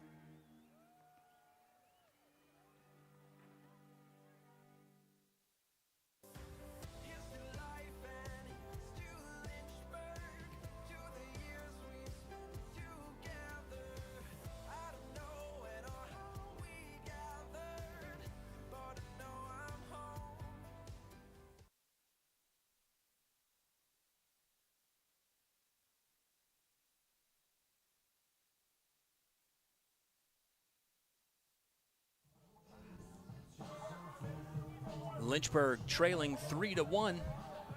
Bottom 5 here at Fox Field, undefeated at Fox, 14-0. The Hornets will have to start getting busy here. Carson Atkins already been busy this game, a double, and he scored. He scored the only run of the ball game for Lynchburg. Brandon Garcia, the leadoff man, drove him in. Let's see if the Hornets can recreate that, Evan. They're still facing the starter, Jake Blevins, the freshman. Got to feel pretty great as a Pfeiffer coach and fan of what you've gotten from the freshman Jake Blevins in this one. You've held a great Lynchburg offense in check up to this point. Don't see anybody throwing in the Pfeiffer bullpen right now. We'll keep our eyes on that. We have to think, too, this is going to be the inning that really dictates maybe even the rest of this ball game, because for Blevins, you're facing Atkins into the top of the lineup, and it's a Lynchburg team who's found most of its production in the 4th through 6th innings. So it'll be crucial. Have some patient at-bats, maybe trying to get the pitch count up. We know a lot of times if it's a guy who hasn't started a whole lot, that might be the difficult part of staying out on the mound. But from what we've seen so far, Blevins has been very solid. Yeah, he only had 9 1/3 innings work coming into this game. So Atkins will swing and miss for strike 3. Blevins only just a bit over 9 innings of work coming into the ball game. But he looks as strong as ever right now in the bottom of the 5th. The new numbers is something they talk about on TV all the time now, is that the batting average for the team will go up each time through the lineup. About 100 points, I think, each time you see that starting pitcher through the lineup. So that's a factor that I'm sure Pfeiffer's coaching staff is thinking about, and hopefully a factor in Lynchburg's favor. Brandon Garcia will take the off-speed pitch for strike 1. He is 1 for 2. Today, he extended his hitting streak. It's 11 in a row now that Brandon Garcia has a base hit. Got an RBI as well in that 3rd inning to tie the ball game at that point. Seems like he's really just able to do it all. We've said it all season. When he was injured, it was obviously a little bit of a different lineup, but just from a fielding perspective, what he's done at short, to coming in and having productive at-bats, even if he's getting outs. It seems like he's making the pitchers work. And it's something that this coaching staff has loved and embraced throughout the season. 1-2 count for Garcia. He's going to have his second hit as he gets down on a knee to fire that one over the second baseman's head. Hard turn by Garcia, but taps the brakes and returns to first. Now it's Cam Lane with one out. Brandon Garcia on first. Just going back to Garcia for a second, even those games he was out with the injury, Evan, he was just so energetic and bouncy in the dugout. He'd be the first guy to greet the pitcher when they came in defensively. He was a chatterbox over there. So he really, even when he was injured, he found a way to make a positive impact for this ball club. He brings a lot of energy to the game. So even when he's not playing, that energy, it just seems to have to come out somehow. Brandon Garcia, 2 hits, another multi-hit game for the freshman. That's been incredible. It's not like he's just dropping in a base hit here or there. I mean, he is a consistent force. Entered the game hitting over 360, so that's not going down as he's 2 for 3 so far this Wednesday afternoon in April. Stealing bags as well. Just find any way you can to contribute. Back to your point, too, just about energy. I think any sports team, regardless of if you're on the diamond or if you're somewhere else, I mean, you got to have a guy like that on the team who, when things aren't looking too hot, or maybe you're just in that point of the season where you need a little bit of a boost, he's going to bring it.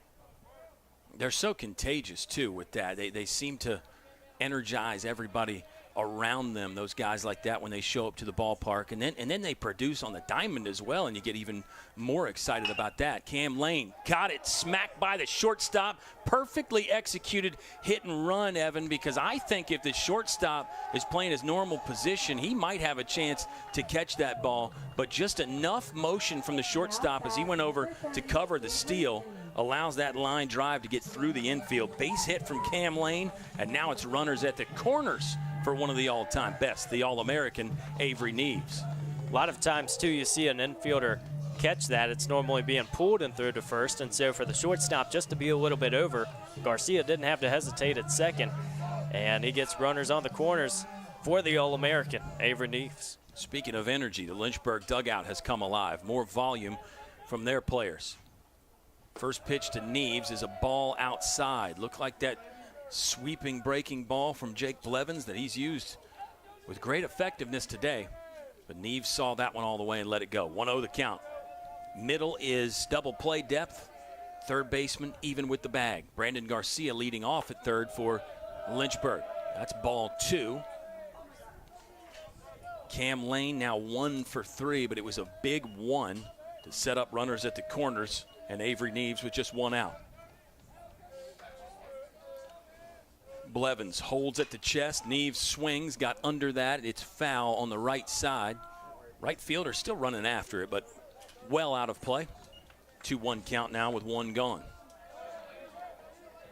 Sometimes give those a little bit of a courtesy jog. Try to get that one in foul territory. It's always an interesting thing about baseball, too. No two parks are really the same. Never know what you're going to get in that outfield.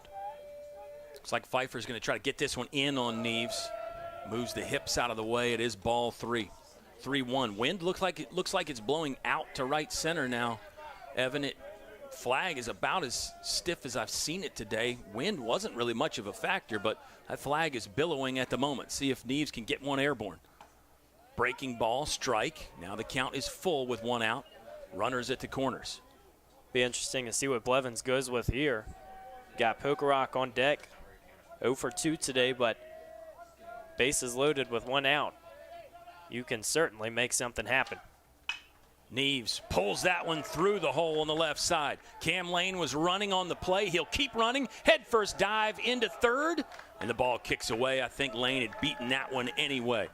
RBI single for Avery Neves. Lane with some good base running. And it's runners at first and third again with 1 out. Lynchburg has pulled within 1. A 3-2 ball game now. Falcons still leading at the moment. Well, 3 straight base hits. That's certainly going to get you something on the score tally, and Neves did just enough there to get it through the 5-hole and keep this train going with runners on the corners. Second hit of the ball game for Avery Neves. Neves will take off and run. Throw is up the line. Lane will score. Don't know if he was reading the throw or he was just running when the catcher released it, but it's a textbook double steal that the Hornets execute to tie the ball game up at 3. And the danger is still present as Avery Neves in scoring position now for Sean Pokerock. Neves' speed, I think, is really what gets Lane in there, because he didn't really make that play close at second, and Lane read it the entire way, and now Neves is going to try to get third. He'll get there. Ball popped out of the third baseman's glove, but not far enough for Neves to advance. So back-to-back stolen bases on back-to-back pitches for Avery Neves. He's now 17 of 18 this season, stealing bags. And he's 90 feet closer for Sean Pokerock, who's hitting with a 2-0 count. Just get one into the outfield, and you got the lead pretty much. Ooh, that one right by the pitcher. Great play by the second baseman to smother it. It did hit the ground, so it ends up being a run in for Avery Neves. He was kind of in no man's land, but the umpire with a pretty clear signal that it did hit the ground. And the second baseman throws over to first to get Sean Pokerock. Great hard hit ball there from Sean Pokerock. It's not a base hit, but man, the highest exit velocity of the day, I think, for Lynchburg on that line drive from Pokerock. Don't quote me on that, but it was stung. Absolutely. How about Lackey, too? Just to corral that one. He gave Neves a look running home, but smart play to go to first. I mean, that ball could have easily been into the outfield, maybe into the gap. Yeah, that was a good play by Lackey. You're right. 1-0 count on Ben Jones. He'll lift this one into center. Pfeiffer, patrol man out there going back deep. That's Zach Farrell. He does pull that one in for the third out, but Lynchburg has pulled ahead. They score 3, and they now lead 4-3 going to the top of the 6th inning at Fox Field.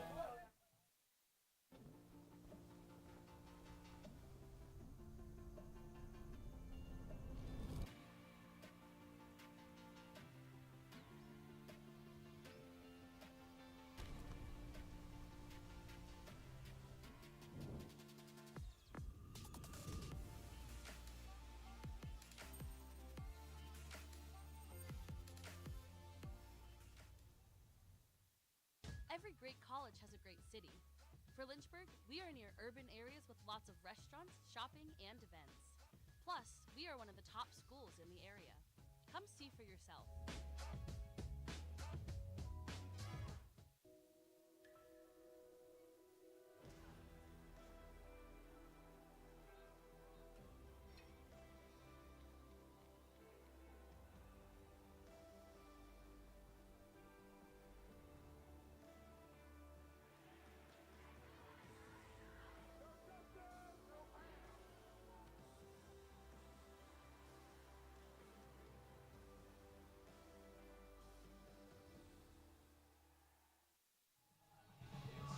It's a pitching change for Lynchburg. Mason McDowell will enter the ball game. Hard-throwing freshman right-hander is the third arm that the Hornets have used.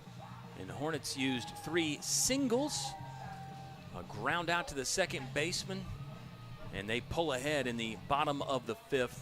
A 3-run 5th inning, 3 hits, none left on, Evan, and Lynchburg had left 4 on. Pfeiffer's left a bunch of runners on base as well. Both teams have gotten quite a few runners on the bags. And it's also a catching change for Lynchburg. Holden Fiedler in as the battery mate for Mason McDowell. McDowell, one of those guys, really quick release. It's been solid all season here for the Hornets. Talk about another one of those freshmen out of the pen. Something you like to see. He's got a 6.0 ERA, but this is just his 7th appearance on the season. Yeah, the Ks per 9, which is a good stat to look at for relievers, is really good for Mason McDowell. 10.5 strikeouts per 9, so basically just a little over 1 per inning. Struck out from the hard-throwing right-hander, and you can see why he racks up the strikeouts. He's got that great rock and fire kind of action coming right at you. Reminds me a bit of the freshman from Pfeiffer, Jake Blevins, really, with his combination of velocity and then the breaking ball to go along with it. 0-2 count. Fiedler's got the one knee down, set up outside. Tried to spin one out of the range of Yoon, and it is ball one. You mentioned Lynchburg not leaving any in scoring position. I think that's been a point of emphasis all season, just trying to get those runners in, because even if you're getting hits and getting on base, you have to drive them in. And what we said from the top of the broadcast, the Hornets have had success when they've been able to produce in those situations. Swing and a miss. McDowell's got himself another strikeout. One down in the top of the sixth. Yeah, McDowell from Fishersville, Virginia. Wilson Memorial High School. Saw him as a hitter early in the season. Played shortstop and got a double in his first college at bat. A two-way guy with talent and a lot to bring to this ball club. How about the freshman out of the bullpen, Evan? We just saw Matt Cassidy, who's a freshman. Logan Tapman threw 4 yesterday and got the win on the road at Virginia Wesleyan, freshman. You got Mason McDowell, a freshman. Trevor Barnes, a freshman.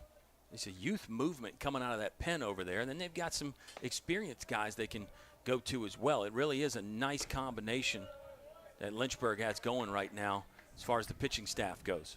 Well, I don't think there's any doubt about the talent that they're bringing to the table. But like you mentioned, you got to have guys to really balance that out who've been around the program. And especially if you're trying to win a conference tournament, you remember that 2021 season, see guys who have been there.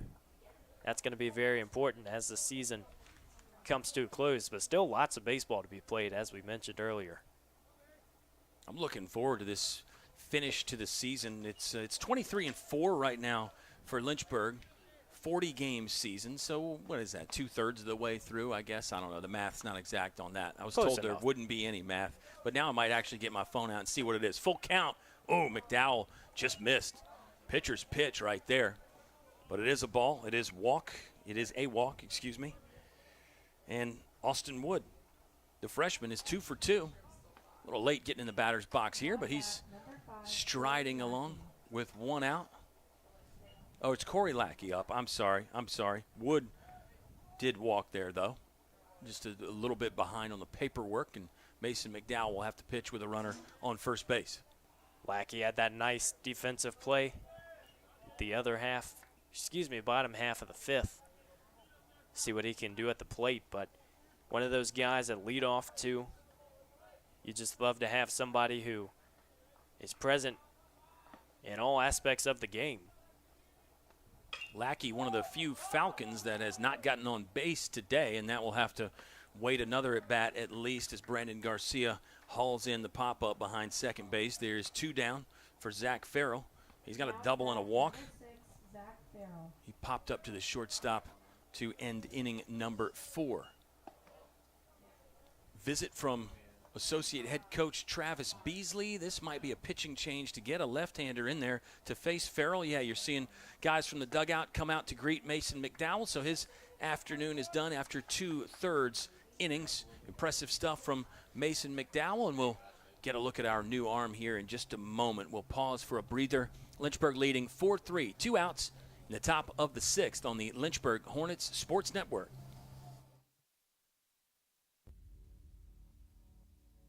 To them, the whole world looks like an opportunity, one to be seized,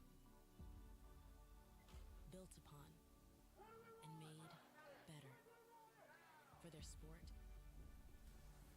and the people around it. To student athletes, every opportunity is a chance to change what could be and show the world what opportunity can do. Football has taught me a lot throughout my life. It's definitely had a huge imprint on who I am as a person. Competing at a Division III level created that opportunity for me to go to college. Not only was I the first one in my family to graduate college, but I was really the first one to even go. Being the first one, I'm breaking that cycle, and now that I've graduated, I'm not sure what's the next step, but I know I have a lot of doors open. And a lot of those are open because I played football and ran track here at Otterbein. Trevor Barnes, one of those outstanding freshmen that we just mentioned, is in the game now to try to finish out the 6th inning. It'll be a left-on-left matchup facing Zach Farrell. So that's the other option for Lynchburg out of the bullpen. I talked about young and old, Evan. They've got left and right options. They've got some softer guys, some harder throwing guys, some guys that are crafty and come at you from weird arm angles. And then they got your traditional, over the top and three-quarter guys. It's a nice option to have in the bullpen for the Hornets. But the other piece is you got to execute. You got to have the skill to go along with it. It looks great on paper when you're drawing all this stuff up, but you got to get the job done too. For the most part, Hornets bullpen has done that this season. We'll see if Trevor Barnes can continue that trend.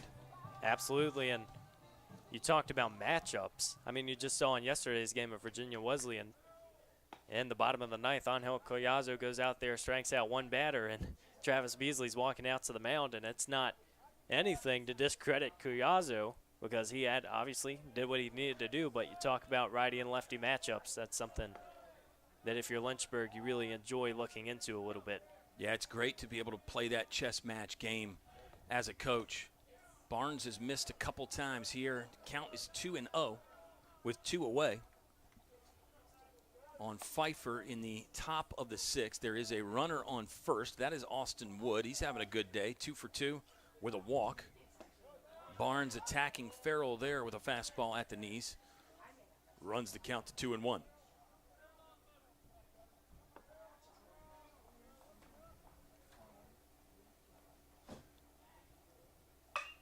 Swung on and hit by Farrell. That's in the gap. Harding was close, but he'll have to field it on one bounce. They might have a chance at Farrell at second. Relay not in time, and it's a double that moves the runners to second and third. It's a good piece of hitting by Zach Farrell. It was hit well, and it was well placed. That's his second double of the afternoon, 8th hit of the day for Pfeiffer.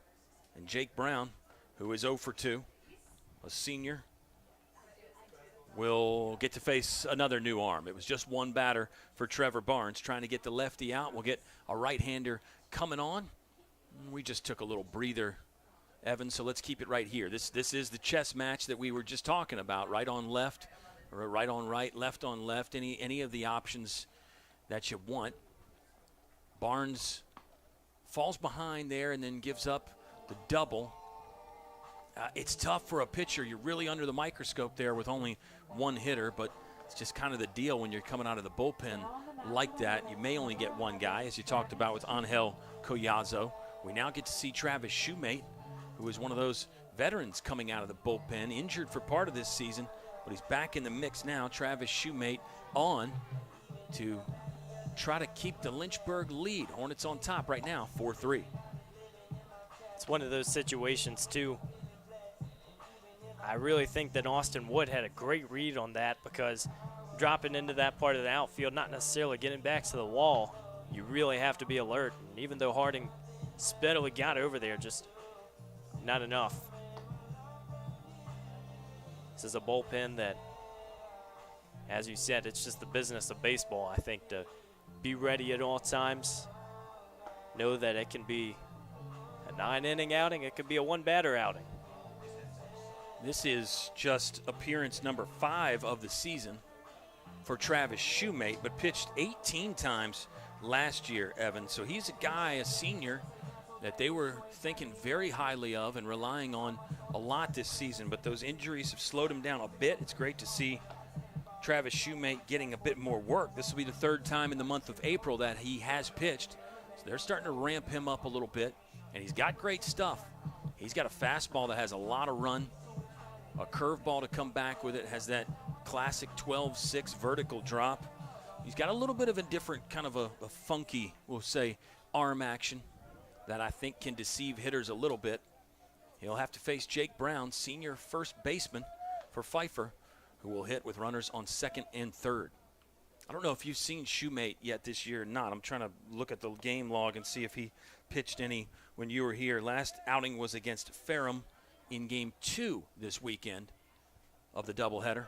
This will be my first time seeing him in person, but what I can tell you, similar story to Brandon Pond about trying to maybe amp up those innings as the season gets on, but those two guys are so solid at what they do. They've been around the program long enough to know that they can make contributions, and if you're Shoemate, you got runners on second and third just having a one-run lead, you have to think that he has confidence that he can deliver. I think he's that kind of guy. I think he's ready when the ball's handed to him, especially if he's 100% healthy. That matters for a pitcher, no doubt about it. Shoemate set at the belt, inside target. Got it there with the fastball. 2-1 count with 2 away. Lynchburg leading by 1. High stakes kind of a situation here as we're already in the 3rd inning. And Pfeiffer's got the 3-hole man, Jake Brown, hitting with 2 runners in scoring position. Got to like that if you're a Falcons fan. Going back in with a fastball. Yeah, 2-2. 2 really nice pitches getting in the zone. You don't want to wait around too long, and even if you put a runner on first, you still have the bases loaded. Shoemate looks in for the sign. Holden Fiedler is the catcher. Infield regular depth, outfield regular depth as well. Shoemate deals. That one skips off the plate for ball 3. Got to control that energy if you're a pitcher. You know it's a big spot out there, and you got to pitch with the aggression, but you got to control it as well. Each guy is different. I think Shoemate's pretty even keel. See what he goes with here. Full count, 2 down. Breaking ball, swung on, up the middle. Garcia's going to glove it on the knees. Pump fakes to first, tried to get the runner at third, leaking out and maybe back pick him there. But instead it's just an infield single and an RBI as Jake Brown perfectly placed up the middle. Brandon Garcia got to it, but just not in time to make a throw across. Have to think Garcia saved a run there. That one skips out into center field. But like you said now, runner's still on third. Got runners on the corner, so pressure not off yet.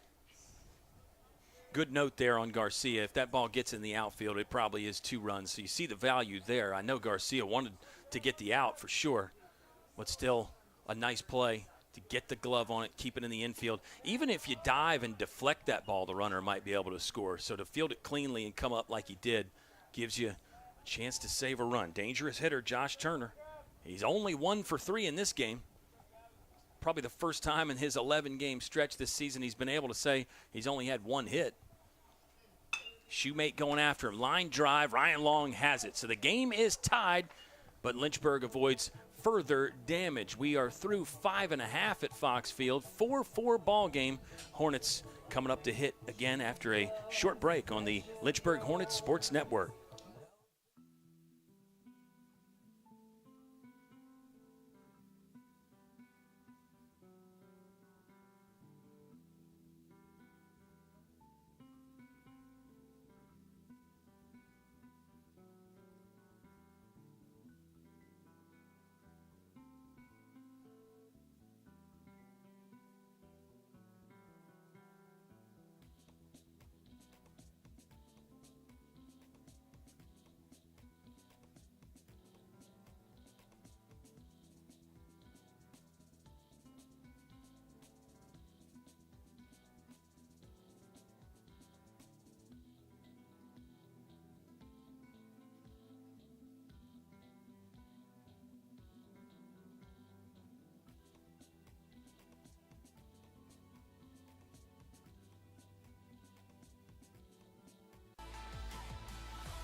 Private education is too expensive?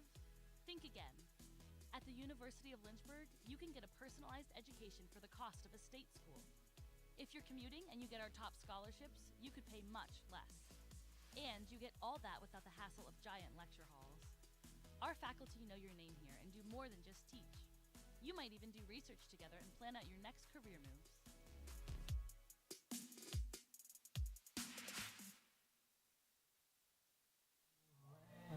4-4 ball game in the bottom of the 6th. A tight one here at Fox. New pitcher on for Pfeiffer is Thomas Welton, just his 2nd game of the season. A lefty going to come at the Lynchburg Hornets here, who send up Logan Webster, Jackson Harding, and Ryan Long. 6, 7, 8 due up in the bottom half of the 6th inning.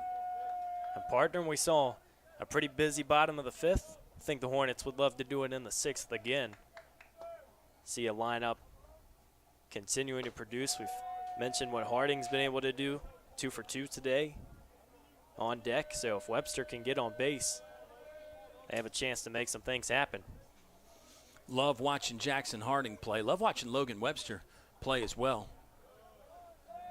He is a sophomore, which is it's weird to even say that because everybody else for Lynchburg is either a grad student, a senior, or a freshman, it seems like. There's very few sophomores and juniors. Riley O'Donovan's a junior. There's some other sophomores and juniors on the roster, fans. I'm exaggerating a bit, but it feels like that Logan Webster is one of the only sophomores. Logan Webster is on first base after a pretty easy walk. Thomas Welton will now get to face the hot hand Jackson Harding. It's a guy like Webster being a sophomore that you love having him around right now because obviously he's not graduating, but he's going to be one of those guys that when a lot of these guys leave, he still has experience enough to know how things are supposed to be run and what success looks like as a ball club. Yeah, he understands that high standard and what the guys before him have done and brought to the table. Gavin Collins, a junior, by the way. I just want to mention that one as well. 1-0 count. 5 straight balls here for Thomas Welton to begin things. Harding will show bunt and pull it back. Might have just been a check of the defensive bunt coverage there from Lynchburg. 1-1 count. Jackson Harding hitting with nobody out. It's a tight game. We haven't even gotten to talk about all the great stuff going on with D3 week, and Lynchburg's got the Give Day coming up. Jackie Robinson Day on Saturday. I wish we were at home for that. We could talk about it more, but maybe something will happen in this game and give us an opportunity to discuss Jackie Robinson Day on April 15th. There's another ball. So it's 6 out of 7 missing the zone for Thomas Welton, not the start he would have wanted. And now it's a 2-1 count on Jackson Harding. Seems like there's so many things going on during the spring at this point, especially with the school year wrapping up in about a month's time. Yeah, exam time. It's coming. I don't even want to think about that. I think I had a mini little flashback nightmare thinking about being unprepared for an exam or staying up all night trying to prepare. 3-1 for Jackson Harding. Doesn't need to pull the bat off the shoulder there as it's ball 4, back-to-back walks. Ryan Long, 0 for 2 on the day, and Thomas Welton will get some words of encouragement from the first baseman and the catcher. Nobody out here for Ryan Long. Tie ball game, you feel like a sacrifice bunt situation. I'm sure a coverage will be called by the Pfeiffer Falcons. We'll see if Lynchburg opts to go with the sacrifice bunt or not. We saw that successfully executed hit and run. Evan, that's a great offensive element that Lynchburg, I think, has used from time to time this season, that hit and run. But it really can put some pressure on the defense, get them moving around. And even if you don't hit it clean, you have a really good opportunity for something successful to happen from an offensive standpoint.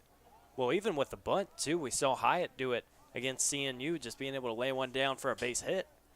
So you wonder what Long's thinking here. He will show it, pulls it back on a fastball up and out of the zone. It's another factor to consider for a coach. The pitcher is having trouble finding the zone out there. You may be more apt to just try to go with your normal hitting approach and see if you can take another walk rather than give up and out with the sacrifice bunt. Long will show it again. Another ball in a similar location. First baseman was crashing second, rolling over to cover first. So it's a 2-0 count now for Ryan Long. Tie ball game. It's Logan Webster leading off at second in your picture there. And Jackson Harding at first. Same pitch. I mean, it's been that fastball up and away really 3 straight times for Thomas Welton. You're feeling a little bit for him. He's walked the first 2, and he's staring a 3rd straight walk in the face here with a 3-0 count. Saw Brown during that little mound visit. He sprinted over, maybe anticipating that bunt. That's going to be in for a strike. But now you got a 3-1 count, and you're thinking, do you just let one rip? I mean, it's a tie ball game, But, again, with no outs, it's one of those coaches' decisions that you'll see quite a bit. Well, the other good option could be maybe to show the bunt and pull it back and hit. Long was going to hit there, but it's ball 4. You got the infield moving around. You got big areas to hit. You show the bunt and then pull it back and try to slash one through. But that didn't happen, didn't need to happen, because it's 3 straight walks for Thomas Welton. And unfortunately, I think his afternoon is going to be done pretty quickly. It's a tie ball game, 4-4. We're in the bottom of the 6th at Fox Field. Yeah, Welton is off. A new arm will be on. We'll get it for you in just a second.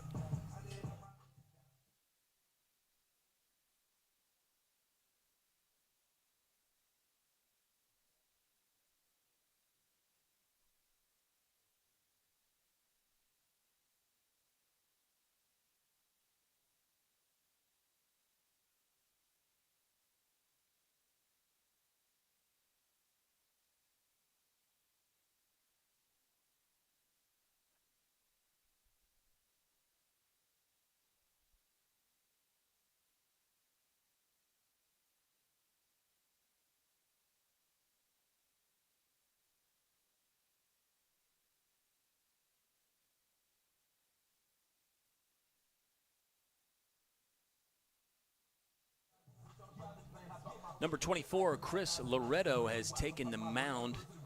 He's got a daunting situation with the bases loaded, nobody out, and some good hitters coming up. Carson Atkins, 1 for 2 with a double in the game. He scored Lynchburg's first run of the game. He will be the first hitter up, but the hits keep coming for Lynchburg. Garcia leading off, Lane in the 2-hole, and then Avery Neves batting third. Chris Loretto, it'll be game number 4 for him. He has started 1. Less than 4 innings on the season. Struck out 2 and walked 6. The numbers aren't outstanding for Chris Loretto, but hey, moment like this, Evan, could be a chance to turn your season around. Absolutely, and it's all about momentum in baseball. You try to have 1 or 2 good outings and carry it into the next one. But like you said, it's a pretty tough situation to walk into if you're Loretto. I think if you're the Falcons here, you'd love a punch out or a pop out. Try to keep the action, keep the runners where they're at. Atkins hitting it red hot this second half of the season. Pfeiffer did finish up a doubleheader with Greensboro. Basically played 1.5 games on Monday. The doubleheader started, I think, on Friday, and they got rained out all weekend long. So they came back and played Greensboro Monday and finished that double dip. They split with the Pride, and they did have to use some pitchers in there, so you don't necessarily know who's available. And even as a coach, you may not know who's available until a guy goes down in the bullpen and starts warming up. You might have pitched Monday and you think, oh, I feel good, and you get down there and you're tight or you can't find it. All those options happen throughout the course of a baseball season. Let's see how much damage Carson Atkins can do here against the new pitcher, Chris Loretto. Fastball for a strike, first pitch, good sign for Loretto. I think Atkins likes it. He's got a feel for it out of the hand and timed up. Logan Webster at third, Jackson Harding at second, and it's Ryan Long leading off at first for Lynchburg. Loretto trying to go outside, missed inside. Atkins skies it to right. Runner tagging there will score. Baseball comes in and is cut by the shortstop. So it's a sacrifice fly by Carson Atkins. He brings in Logan Webster. Jackson Harding was able to tag and advance 90 feet. Now it's runners at first and third for the Hornets, who find themselves leading again 5-4. Sometimes that's all you got to do is just get it to the outfield. But we talked about it a little bit in that last game, how it was pretty much singles that dictated the Hornets' success against the Marlins of Virginia Wesleyan. So I think if you're Lucas Jones, you'd like to see one get to the wall here if possible, but any way to get runs on the board is what matters. Brandon Garcia's got 2 hits in this one. He's now carried a hitting streak 11 games. He missed some time due to injury, but this hitting streak dates back to March 7th. Every game he's started in the last 11, he's got a hit. Bounces this one up the middle. Ooh, circus kind of a toss to second, and they got the double play. Put a top on that Carnival out there. It worked for Pfeiffer, and they avoid even more damage. Lynchburg pulls ahead 5-4, but it ends up being a twin killing to end the threat in the bottom of the 6th. Fantastic stuff from the Falcons defense as we head to top of the 7th at Fox Field. At Lynchburg, we don't fear change. We embrace it in our students, on our campus, in our community, and around the world.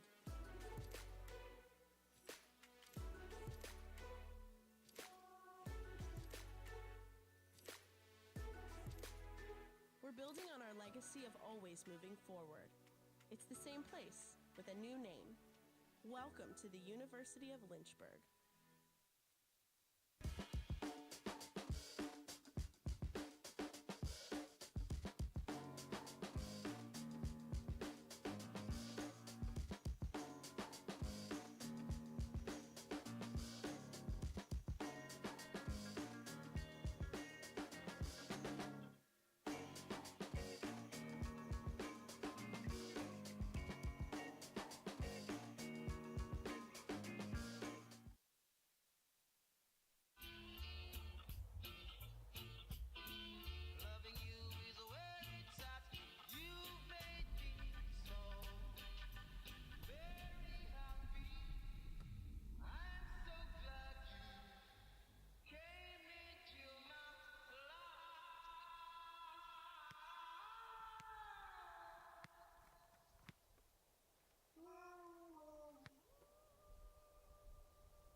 Lynchburg pulls ahead in an inning where they don't get a hit. 3 straight walks, a sac fly, then a double play ends it, Evan. It's kind of interesting all the way around, but the Hornets take advantage.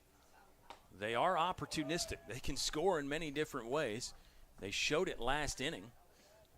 Jack Batchmore is on the mound now for Lynchburg, getting a chance for another save if he goes 7, 8, and 9. This ball back to the wall, deep, hits off the base of the fence. It's down for a hit, at least 2. Runner will hold there. Leadoff double for Christian Ezel, second hit of the game. So Batchmore's into the fire pretty quickly here out of the bullpen. We know Jack Batchmore used to any situation. He can pitch under pressure. Obviously, the record would indicate that this season. He comes in to the ball game at 3-0 with 6 saves. 38 2/3 inning of work for Jack Batchmore. Second NERA here in the ODAC Conference. I was just going to mention before that hit was given up, this is a pitching staff that has not allowed a lot of home runs this season, partially because you're playing at Fox Field so much, but Batchmore early on going to have a runner in scoring position. Tough to leave the yard at Fox for sure. Christian Ezel almost did it right there. Hitting one off the wall. There's a bunt attempt that was not ideal from C.J. Acosta. It's strike 2, 0-2 count. Batchmore can be tough to bunt. I mean, that's the thing. You put on that sacrifice bunt. That looks great on paper, but your hitter still has to get the bat on the ball. That's not always easy when it's out in front of you. Swing and a miss. Strikeout for Batchmore. It's out number 1 of the inning. And that's the chance you take, too, showing bunt on those first 2 pitches. Now you really got a pitcher's count, and you got to find a way out of it. But Batchmore able to deliver. Caper 9 just under 11 for this season. And as a reliever, like you said, that number is going to be a little bit higher. But he has been extremely efficient. Yeah, his entire career he's been that way. High strikeout guy, but low walks. A lot of times those strikeout pitchers are effectively wild. Not really the case with Batchmore. He comes right at you. Mid-80s, he can juice it up. Upper 80s from time to time. Atkins will go back, track this one down in the right center gap. Runner will advance, but there's 2 down now in the top of the 7th inning. So it'll be a big test here. Runner on third with 2 down. Saw Lynchburg unable to get any more runs in the last half of the inning, only got 1 across the plate. So you have to think if the Falcons are able to capitalize here, you're going to be looking back at that bottom of the 6th. Strike 1 from Batchmore. Left-hander right at you there. 0-1 count for Jawan Yoon, the junior third baseman. It's 1 for 3 on the day. Fastball missed up and away for Batchmore. 1-1 the count. Talked about his strikeouts and walks.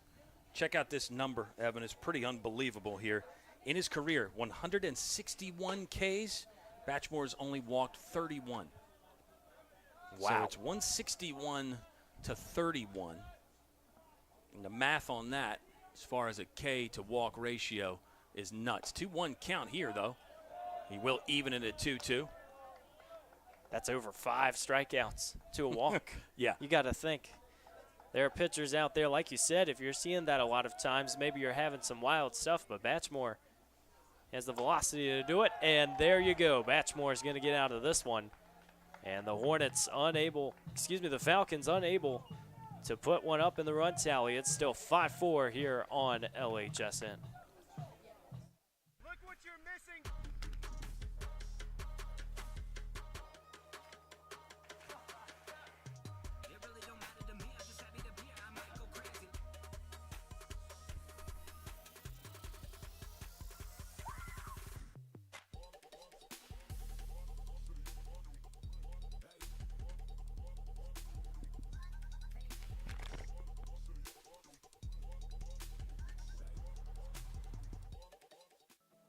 A lot of people go to the universities to find something to be a part of while getting their education.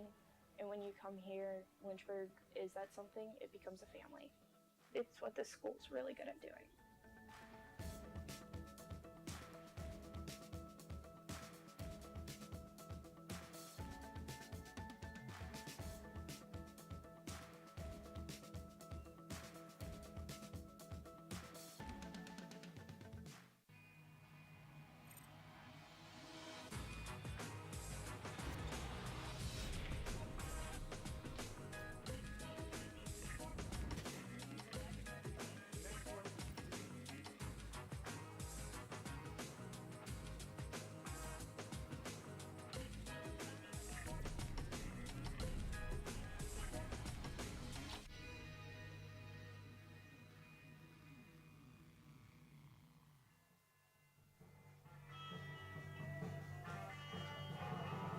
Pfeiffer gets the leadoff man on with a double. But a couple big strikeouts from Jack Batchmore, and he is stranded. Lynchburg preserving the 1-run lead, 5-4. We're in the bottom of the 7th. It's Cam Lane leading off. He takes ball 1 against Chris Loretto, the 3rd pitcher that Pfeiffer has used in the game. Jake Blevins, the freshman, started, pitched really effectively. And then Thomas Welton last inning walked 3 in a row. Lynchburg gets a sac fly to score 1, then a double play ends the threat. So 2 sides of that coin for Pfeiffer. You're glad you turned that double play and you limited the damage. Not so happy about walking 3 in a row in the middle there. And that's how you give up what now is that leading run in a 5-4 ball game. But we touched on it earlier. You don't really know the status of their bullpen from the last few games. We know this part of the season gets really busy. But, again, being that midweek battle, you have to think you're going to give guys looks who maybe haven't had as many appearances throughout the rest of the season. So you got to take advantage of the moment. I think the status for Lynchburg's bullpen right now is closed. That's the plan anyway, to have Jack Batchmore pitch the 8th and 9th and finish this thing out and get another save. Batchmore's got that rubber arm. He can throw as much as you need. Still be ready to come back on Saturday in a doubleheader on the road against Avert. Cam Lane, career hit by pitch leader here at Lynchburg, will add 1 to that as he gets plunked again. Cam Lane winced a little bit on that one. I don't think that felt so great, hitting him either on the ankle or the right foot, but Cam Lane is on. I guess it's something he does best. He's been hit 8 times this season. And Evan, in the career, it's now 52 hit by pitch in 139 games played for Cam Lane. You wonder how much crowding the plate has an effect on that. So this one's going to go out to center. That'll be the right fielder. Yeah, that one was in doubt there as the right fielder had to come on. Cam Lane with a good tag there at first. You really don't see that a whole lot, tagging from first to go to second, but Cam Lane, pretty heads-up baseball there. He knew it was deep enough, and I think that he read the right fielder was going to be able to grab that ball, so he got back to first base, tagged up and then advances. It's an F9 in the books for Avery Neves, but the smart base running from Cam Lane could end up earning Lynchburg a run. We'll see. This is Holden Fiedler hitting now. He checked into the game as the catcher for Sean Pokerock, who started and went 0 for 3. So it's Fiedler's first plate appearance here. He takes ball 1. That tag, too, you think about the outfielder, maybe you have to read where he's going. So his momentum is carrying him to the wall, and that's, if you have the speed, definitely a ticket to try to get the second. But Lane made it look easy. Yeah, it's tricky because if you go halfway, if the ball is dropped, you're advancing to third, probably not getting all the way home unless it were to kick away from an outfielder. But I think Lane, really sensing that the right fielder was going to be able to make that grab, ends up, goes back for a pretty smart tag. Ooh, that one is behind Fiedler, wide right there out of the hand of Chris Loretto. And really a good job by the catcher, Josh Turner, to made what essentially turned into a diving catch over there almost. He's doing a little bit of everything in this game. 2-1 the count for a catcher himself, Holden Fiedler. That one would look like the overcorrection, missed in the other batter's box, and now it's 3-1 on Fiedler, who's having a great season, 313. He's driven in 11. This will be career game played number 154 for a man with a very deep resume here at Lynchburg, Holden Fiedler. Good cut at that, fouls it straight back. And now the count is full. Big pitch coming, and you know Lynchburg would love to have a little bit more comfort going into the 8th and 9th innings. Not saying that Batchmore isn't comfortable with whatever is on the scoreboard, but again, the Bats have to continue staying hot. Loretto wants a new baseball to work with. It is a full count with 1 out. Yeah, I think any pitcher would give you the answer, no, I'm good with a 1-run lead. I'm good with that. Don't worry, I got it. But also in the back of their minds, I think all pitchers are saying, yeah, I wouldn't mind some insurance runs here too. So it's one of those funny little things. No pitcher is going to turn down the insurance runs. They're not going to say, hey, take those off the board. Guys, get out intentionally. I want to just have the 1-run lead. But everybody's got that confidence, and that's a fun thing with pitchers, just that mentality. And you almost have to have that mentality that 1 run's enough no matter what. And then if you do get some insurance, well, that's nice too. Walk for Fiedler brings up Ben Jones. 0 for 3. A couple of them were long outs. His fly out to ground out ratio is pretty nuts. Ben Jones really gets the outfielders involved when he steps to the plate, either running to the fence to pick the ball up after a double or trying to make a grab in the air to retire him. You wonder how much coaches look into that too, because in practice that week, if you're talking to your outfielders, they have to be engaged. Especially a situation like this with a runner on second, either tagging or trying to go home. Yeah, I think if you've done your homework, you can just look at the stat line from Ben Jones. 4 doubles and 4 home runs in just his short season. This is start number 15. So you know the power is there just looking at that. Even if you haven't seen the actual swing or the video or batting practice, you can tell right away he's got some power. And you might have those outfielders a little bit deeper. 2-1 the count on Benny Bombs. Well, this would be a good place for one, wouldn't it? Talk about breathing room. Ben Jones could park one here. He has the matchup he'd like. I think you got Loretto reeling a little bit too. Feels like he's on the ropes. That one does just hit the outer edge though, and it's a 2-2 count. Good job by Loretto to come back and really battle back in all these at-bats. He seems like he's fallen behind. We've seen some wild pitches, one behind Fiedler. Not technically a wild pitch because the catcher caught it, but just a big miss. 2-2 now with 1 out on Ben Jones. Here's the delivery. Jones will hit a ground ball. Oh, it hit the runner Holden Fiedler, and that is going to be an out. Second time we've seen that this season, actually. It'll be runner interference, and Fiedler tried to get out of the way. It wasn't like he was dancing with that or anything. It was just hit that sharply from Ben Jones. And the worst part about that deal is now Cam Lane has to go back to second. Ben Jones is on board, but it is an out. Fiedler, he knew it right away. He knows the rules. We talked about the quirky rules. They seem to come up every game, Evan, and that one a little bit quirky right there. We've seen that a few times this season too, obviously. Runner's interference, one of those things. It's not much you can do to avoid it, but can end up being very costly.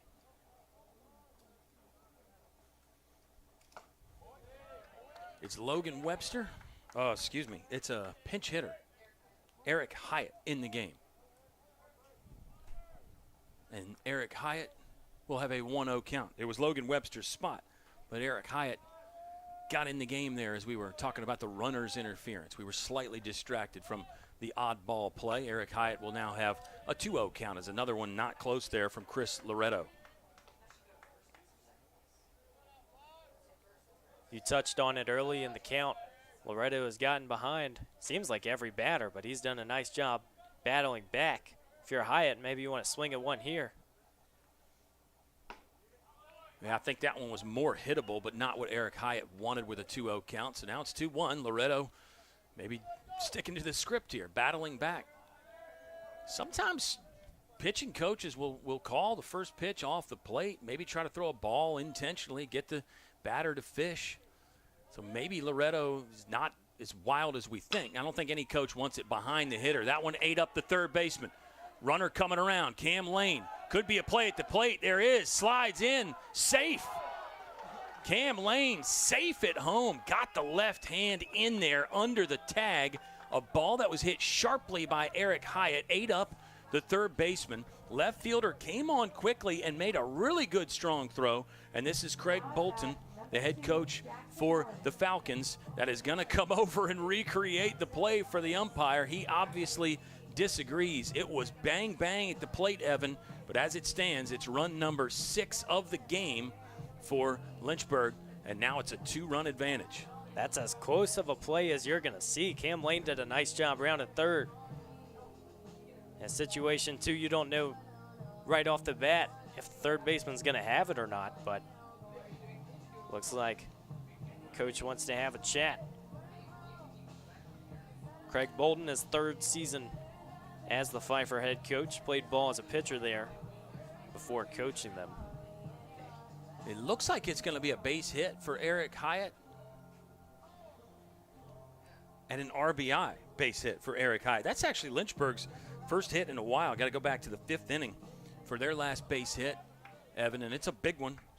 And you get to pass the baton to Jackson Harding, who's swinging as hot a bat as anybody. 5 hits in the last 24 hours for Jackson Harding. One of those situations, too, we've touched on Lynchburg just struggling a little bit to bat runners in. So even if that one gets past the third baseman, and a play like that could have maybe been fielded, you're still going to enjoy that and try to build on it here. Ball out for Harding. 1-1 the count. 2 away. Ben Jones leads off at second, and it's Eric Hyatt in off the bench for a key base hit at first.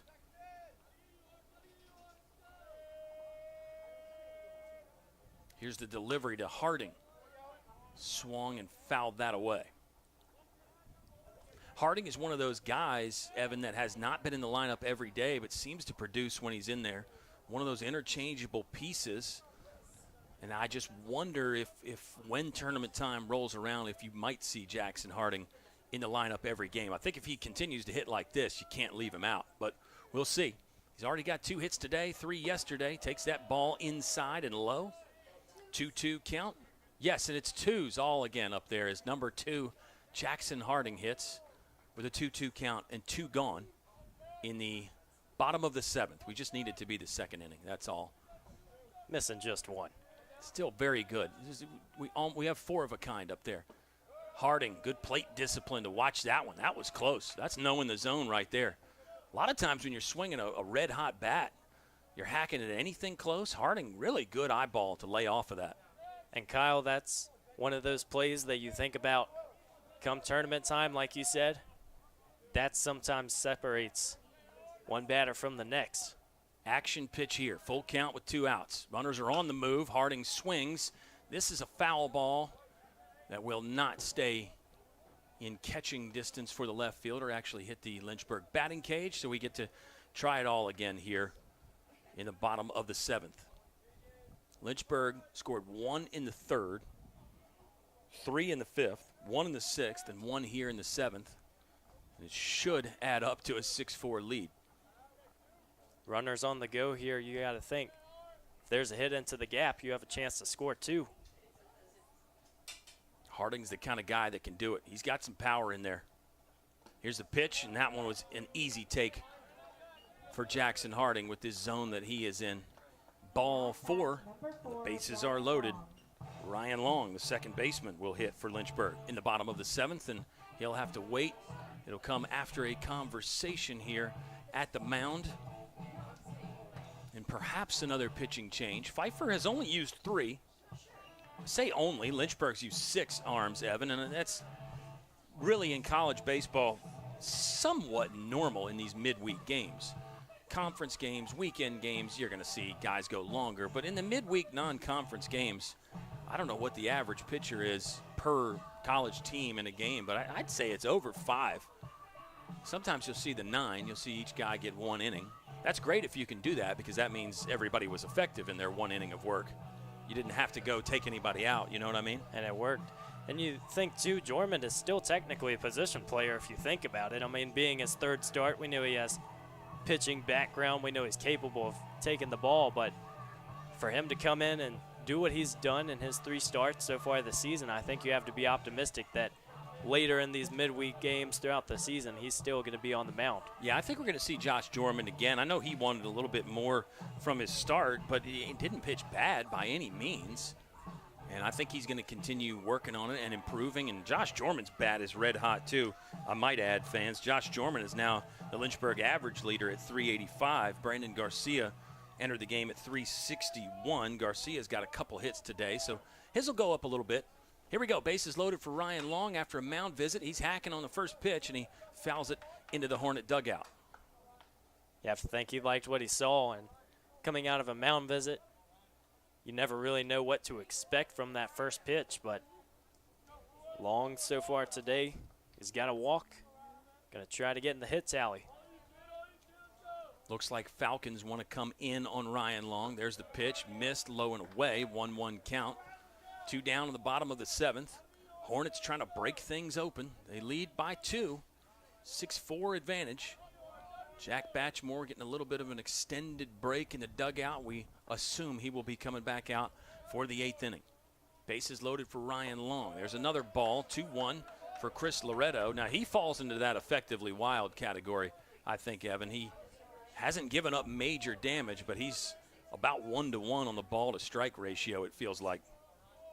He still found a way to keep the damage minimal. There's another one in the dirt. Pretty good stop from the sophomore catcher, Josh Turner.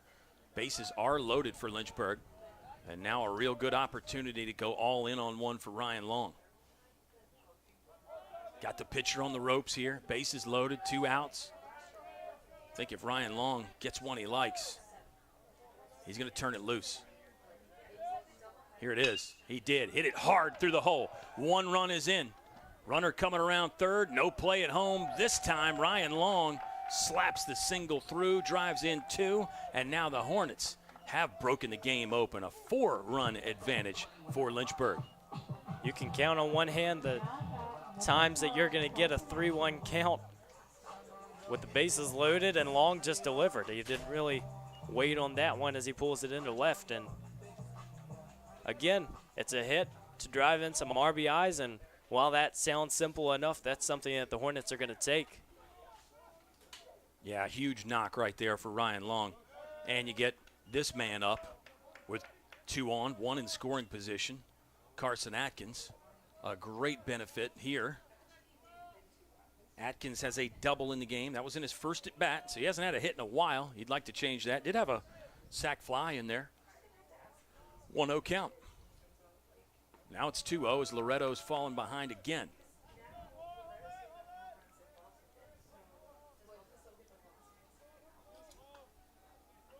It's Jackson Harding leading off at second. And Ryan Long, who just had the 2 RBI single at first. First baseman behind Ryan Long there. Infield keeping Harding somewhat close at second.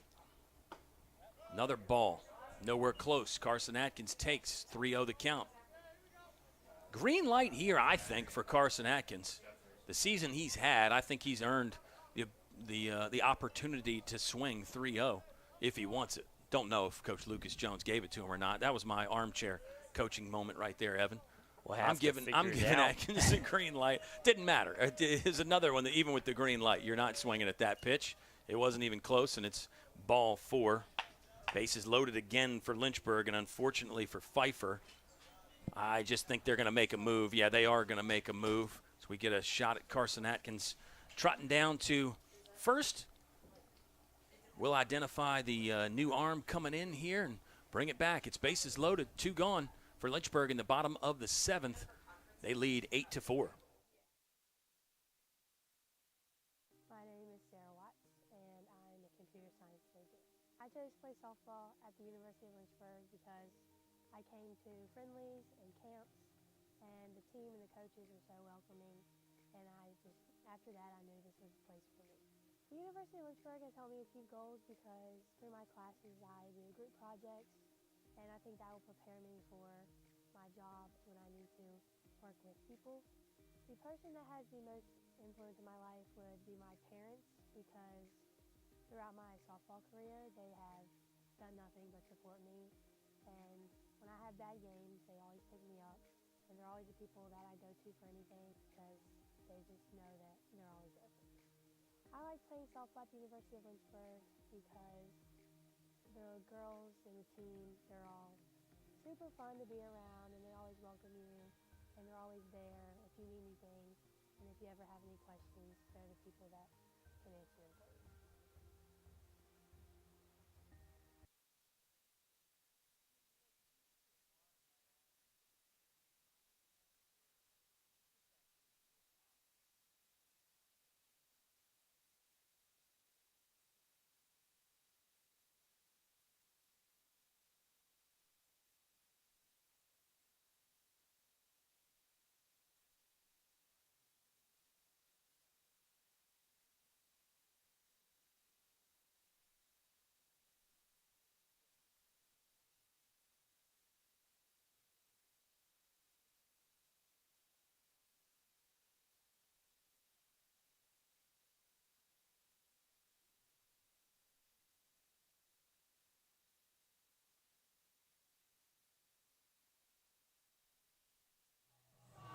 Sam Saffrit is on for Pfeiffer. He'll be the 4th pitcher of the ball game, a game that the Falcons were in beginning this inning.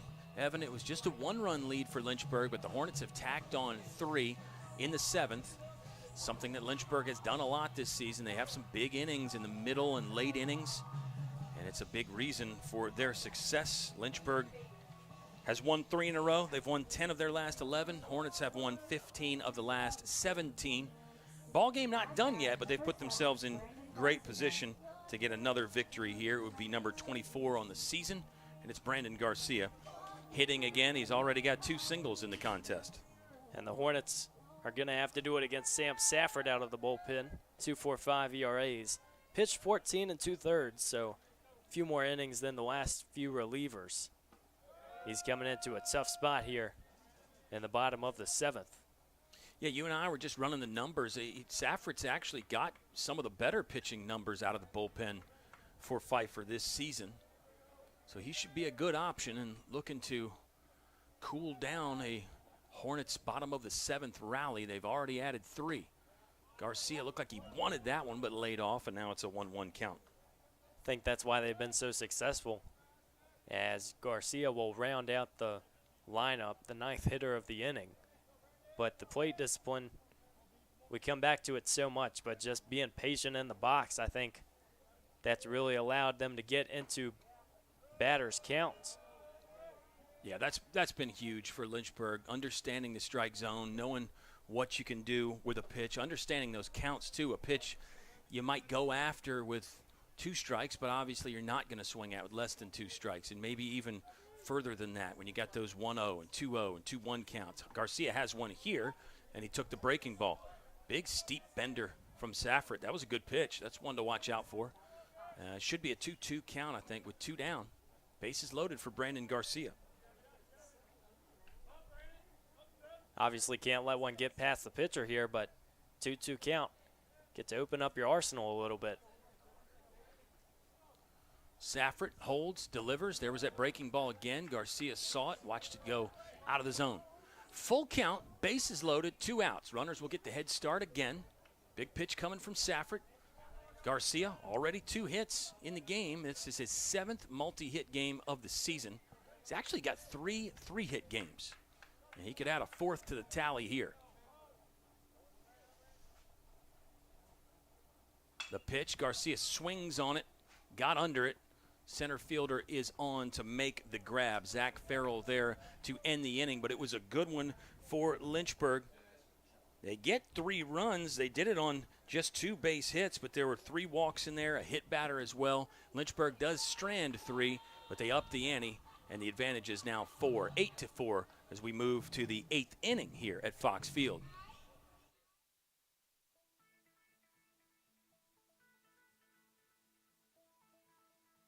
College has given me the flexibility to pursue my passions and my interests, and I've recreated my identity for myself aside from just being an athlete. My greatest personal discovery has been that I am capable of doing things that I didn't know I was capable of doing. To be able to study what I wanted to and continue to play the sport I love, all of those things came together very nicely in one package in Division III.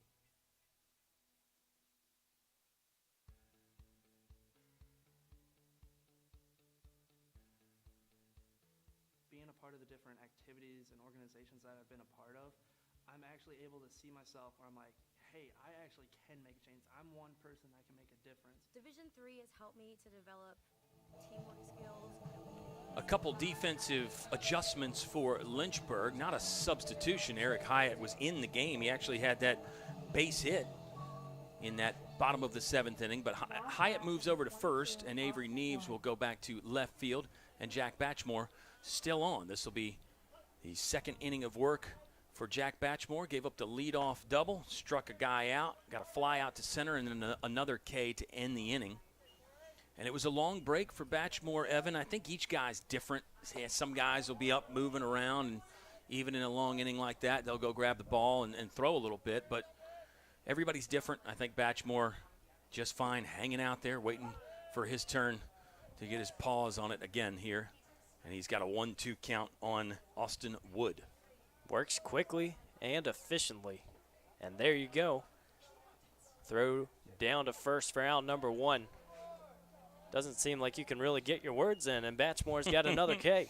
Yeah, don't start any long-winded stories when Jack Batchmore's on the mound. That'll be strikeout number 3 for him.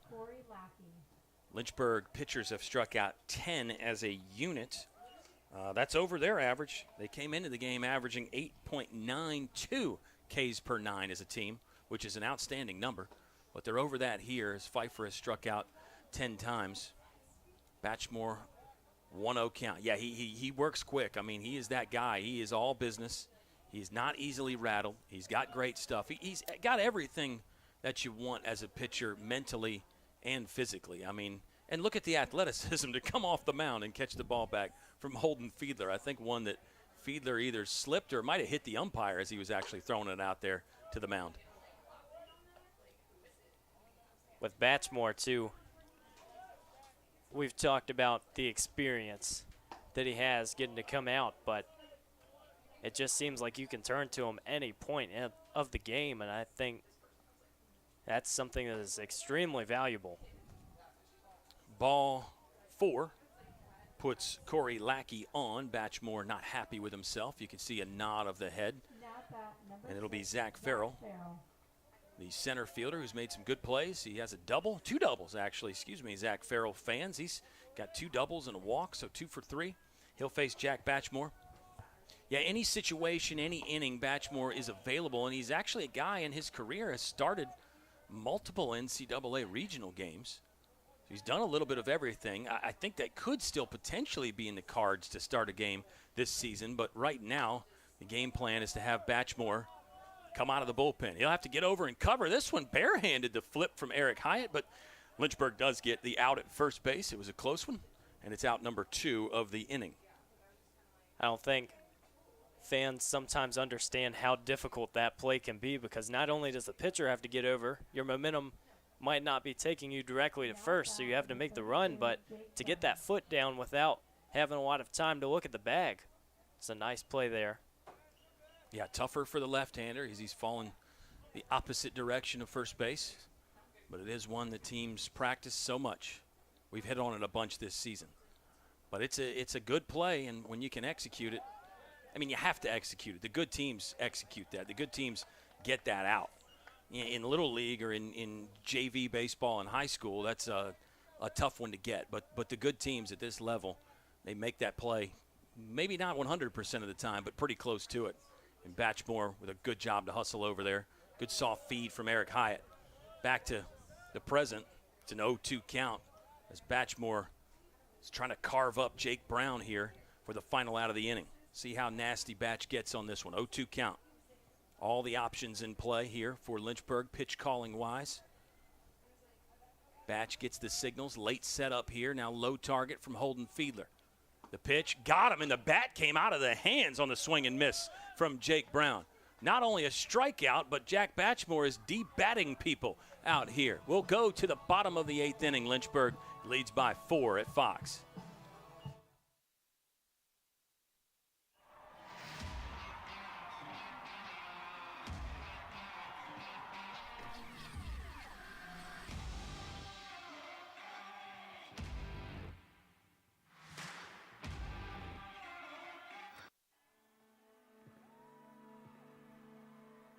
Great moments are born from great opportunity.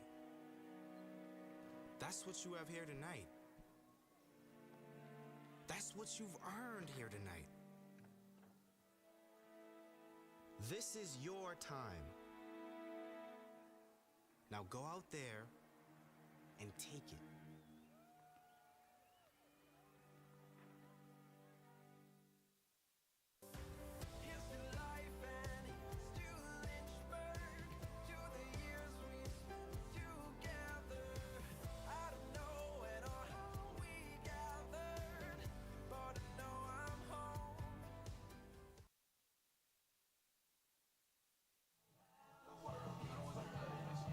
Multiple Evans in the press box, and they're all doing great things. The LHSN production team, Evan, is top tier.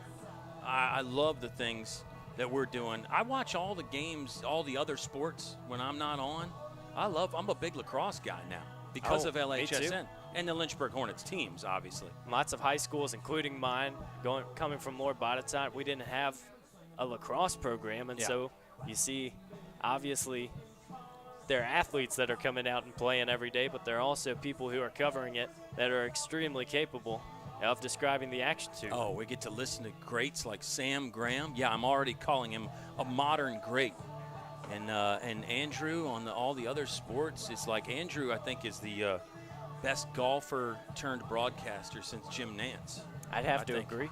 And he may be passing Jim Nance because he's old. He's getting washed up. But we're having fun here. It feels more fun with an 8-4 Lynchburg lead, doesn't it? You can joke around a bit more freely. When Lynchburg's down by 4 runs, it's a little bit tougher. Maybe we should be apologizing to the Pfeiffer fans that are watching right now. But we've seen some great things from the Falcons. I like what they bring to the table as a ball club. We'll actually get to see a brand-new pitcher, Elijah Pittman. This will be, according to our records, his first appearance of the season for Elijah Pittman. Might be a good spot, too. You're facing the top of a very strong lineup and down 4 already.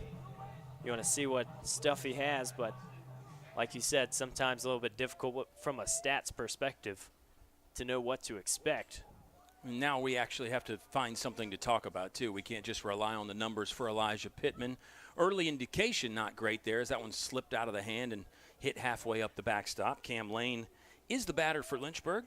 1 for 3 with a hit by pitch, extending his career lead in that category for the Hornets. Lane will swing on this one and belt it. Right fielder going back. Let's see if it stays in the yard. It will, but it's at least 2 for Cam Lane. He wants more. Rip and run around the bag. Helmet is off, and he'll slide in feet first to third. Triple for Cam Lane. Absolutely pounded in that right center gap, Evan. 2 strikeouts to start this game for Lane, and he's had a single, a hit by pitch, and a very emphatic triple to open up the bottom of the 8th. Talk about momentum, getting into the plate and making things happen, and now you got Avery Neves following right behind. Good spot for Avery Neves. He knows the assignment here. Infield drawing in as well, so that'll only help Avery Neves. I don't disagree with the call from Pfeiffer. You got to try to keep this at a 4-run game, a one swing of the bat type of game. But this will open up some more holes for Avery Neves. Ideally, he's looking to get this ball in the outfield. Sac fly, double, or homer is what the game plan is for Avery Neves right here. 1-0 count. Swings on it. He was early, pops it up, flared. Catcher's mask almost hit Avery Neves, and that ball will hit the bench outside. And you see the great sportsmanship from Neves to hand it back to Josh Turner there. It's always interesting. We talked earlier about foul territory, how no 2 ballparks are really the exact same, but it seems like a lot of them here at Fox Field, if it's going foul, it normally stays foul. Yeah, they don't really tend to drift back in play too much. We did have one this weekend. Ferum's first baseman made a pretty good grab along the fence line on a ball that looked like it might have just barely got enough wind to keep it in reach. But I think overall I agree with your point, and there isn't a lot of foul territory here at Fox Field. 2-1 count on Avery Neves. He's looking to get a fair ball. Takes that one. Pretty good pitch from Pittman, but Neves did not offer. You wonder when experience comes into play. We know Neves has seen just about every pitch someone can throw to him. Does get under that ball, and here we go. Back to the fence is the center fielder. What a grab there at the fence line, or did it leave? I'm trying to get a read. No, he caught it. He caught that ball. It's a sac fly. Good grab from Zach Farrell. About as casual as you can get out there on a ball that nearly left the yard.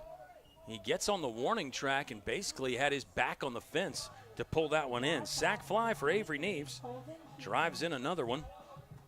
A ball hit that far deep into center. I don't think any outfielder's throwing that one out at home.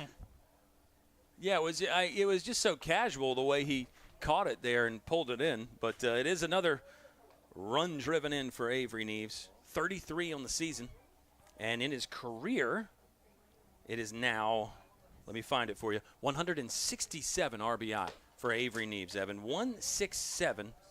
He's driven in 167. He is second all-time at Lynchburg in that category. He will need 188 to tie Steven Scott. So it's within reach for Avery Neves this season. A chance at another all-time career record here at Lynchburg. But he added one to the total there and added another important insurance run for Lynchburg. They now lead 9-4. It is Holden Fiedler, his second at bat. Second plate appearance, I should say, because he walked in his first one. One gone. That fly ball out from Neves, the only out so far here in the bottom of the 8th. Still getting some hitters counts, too. We've said this a few times this year just with the Hornets in the 7th, 8th, and 9th innings. As nice pitch there that Fiedler will swing at. But late in ball games, you have to continue to really keep your focus and try to drive some in. We talked about that last game against Virginia. Wesleyan unable to have but one extra base hit. So trying to keep the production going is something that's pretty important, as Fiedler is going to get a walk. Another walk from Holden Fiedler. Yeah, Lynchburg, by my count, has just 2 extra base hits in this ball game. A double from Atkins and the triple there from Cam Lane. I think that's it. Now, a point that I would make is Lynchburg has walked a lot. So you could argue that if Pfeiffer threw more strikes, the Hornets would have more chance to get extra base hits. And I know maybe that feels like a reach, but you know, when the other team isn't throwing you hittable pitches, it's really hard to count that against an offense, I guess, is what my point is. Interestingly enough, I mean, Pfeiffer had pretty good control early in the game. They didn't walk a Lynchburg hitter until those 3 in a row that came in the 6th inning. But since then, that is now walk number 8. So they've really come here late in the game for Pfeiffer, and unfortunately, it's hurt the Falcons quite a bit. We've seen a few grace the warning track, too. Yeah. And so the Hornets still able to get good contact on it. 2-0 count on a guy with major power. Ben Jones, 1 out. It's Holden Fiedler at first. Jones will swing on that, miss it, flare it to the left field side, foul territory. Wind is blowing out to right center pretty steadily. Didn't have much wind in pregame, but really, I think since about the 2nd inning on, I've been checking the flag. It's been pretty tight out there. There's a ball upstairs. 3-1 the count now on Ben Jones. Down at Fox Field, you'll see wind in just about every direction you could imagine. Yeah, it's rare to come down here and have a windless day.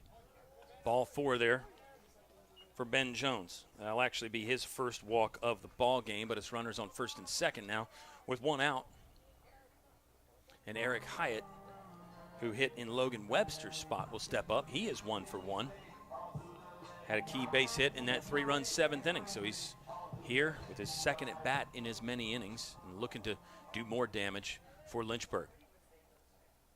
Talked about Ben Jones getting his first walk of the game. If you remember his last at bat, that was the one that Fiedler was caught out on runner's interference. Mm-hmm. One of those plays to look back on. Yeah, I don't know if as a coach you mentioned that in the huddle or not, because there's not much, if anything, Fiedler can do. Just try to be a little more agile over there, but it happens so quick. I mean, obviously he's paying attention. It's not that. For Ben Jones, you feel for him a little bit because he loses the base hit. But I think Jones is going to know he hit that ball hard and should take something away from that. Eric Hyatt looking to hit one hard with a hitter's count. 1 out, runners on 1st and 2nd. He does. Rips it up the middle. Fiedler will turn around 3rd. He looks like he is going to score uncontested. And now Lynchburg has scored double-digit runs again. Back-to-back games, they've hit the 10-run mark. Hornets on top by 6 and looking for more. Great work there from Hyatt. Gets one down the middle. Again, not trying to do too much, but just moving station to station and sending them from 2nd. And any game you put double digits up on the scoreboard, you have to feel pretty optimistic about. Yeah, it looks like the 11th time this season Lynchburg has hit that 10-run or more mark, double digits. They did that 17 times last year, rather. So they're closing in on that. They're closing in on more runs here. You got a hot bat, Jackson Harding. He's 2 for 2 today with 2 walks. 3 for 4, I believe, yesterday. Jack Harding is seeing it and hitting it as good as anybody. Number 2 for Lynchburg, batting with runners on 1st and 2nd. Got another one. Back-to-back 3-hit games for Jackson Harding. Wow. And that'll be an RBI as well, as Ben Jones will round the bag and come in to score. How about this 24 hours from Jackson Harding? 6 hits in 2 games, some walks in there. Just a great stretch of baseball. I think you said it earlier, Kyle, when you look at late in the season, thinking about tournament time, these are the types of performances that you're going to look a little closer at, as there's going to be a mound visit for the Falcons. Lynchburg, the majority of this game was getting out hit by Pfeiffer, but now 3 hits advantage, and we're going to see a pitching change. So we'll take a quick break. We'll be right back with you here on LHSN.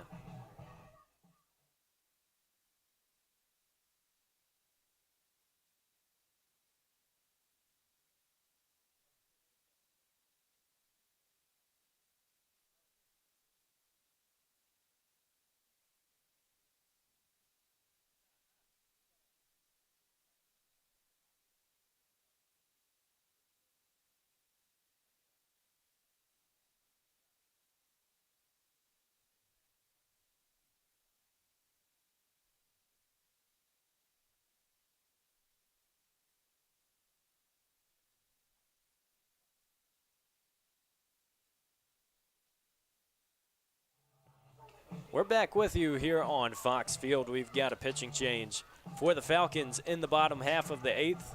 Lynchburg has gone off to an 11-4 lead, extending, and really the scoreboard not telling the entire story of this one. The Falcons, the first half of the ball game, found quite a bit of success, but Lynchburg has just continued to have bites at the apple, and now having a 7-run lead. Let's take a look at our new pitcher in Sam Odom.